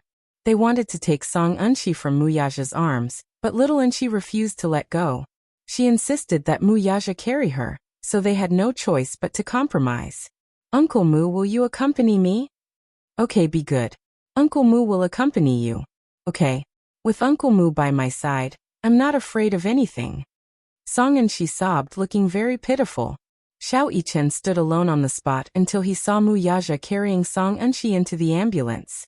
In a moment of panic, he hurriedly asked, "Daddy, aren't you going to celebrate my birthday with me?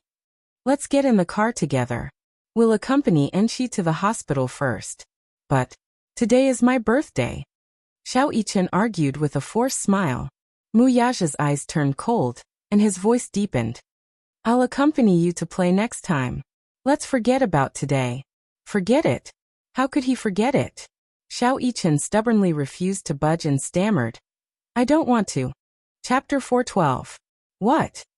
"I said I don't want to. I don't want a next time. I only want today. I want today. Daddy, play with me." Xiao Yichen vented all the grievances and bitterness in his heart. He rarely cried, But when he blurted out these words, his eyes couldn't help but moisten. What next time? Was there really going to be a next time? But why? It was his birthday today. He had been looking forward to it. It was rare that his daddy was willing to play with him. Yi-chen, don't be so willful. I want to stay and play. I don't want to accompany her to the hospital. I don't want to. Xiao Yi-chen pouted. His willfulness provoked Mu Yaja's displeasure, so he coldly said, then play by yourself. Anyway, he had already informed the person in charge of Fairy Tale Valley beforehand. Even if he wasn't around, there would be someone to accompany the little guy. If he wanted to play, then he would let him play to his heart's content in the amusement park. With a bang, the car door slammed shut. The ambulance screeched away. Xiao Yi-chen stood rooted to the ground, dumbfounded. Even after the ambulance had left for a long time, he still couldn't react. Did his daddy abandon him? Did he not want him anymore? He seemed to have been a little willful just now. But was he going to leave him alone to punish him? But what did he do wrong?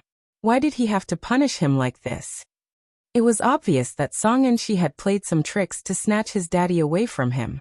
He should have obediently gotten into the car, and shouldn't have been so willful to say that he wanted to stay and play. However, he was holding back his anger, and was unwilling to compromise. It wasn't because he was obsessed with his birthday but because he felt wronged. Why was everything he had been looking forward to being destroyed so easily? He clearly didn't do anything wrong and had a clear conscience, but his daddy didn't believe him. What could he do? Xiao Yi-chen hung his head low, and his mouth twitched uncontrollably. He wanted to cry, but he who had never shed tears, held it in. As if in a fit of pique, he fiercely wiped away the tears at the corner of his eyes with the back of his hand. When he looked up, his expression was still cold and silent. Leave all of you. Let's go, let's all go. Even if he was alone, he could still enjoy himself. Li Hanlin walked up to Xiao Yi-chen and squatted down beside him. He was amazed that the little guy looked so much like President Yun. Normally, twins rarely looked so similar. Young Master Mu. Li Hanlin smiled and stuck his face close to Mu Siju, trying to please him. Xiao Yi-chen responded with a cold look. Don't touch me. Without Mu Yaja around, he seemed to have returned to his old Xiao Yi-chen, cold, stern, and taciturn. Xiao Yi-chen picked up his backpack and walked towards his next target. He said, I'm going to play by myself. Don't follow me. How could Li Hanlin listen to him? Before Mu Yaja left, he had specifically asked him to take good care of this child. Thus Nanny Li said, send a few people to follow him secretly and protect him. Don't let him find out. Yes. Thus the group of bodyguards followed Xiao Yi-chen in a grandiose but cautious manner. How could Xiao Yi-chen, who had undergone special training since he was a child, not notice? However, he didn't have the heart to care so much.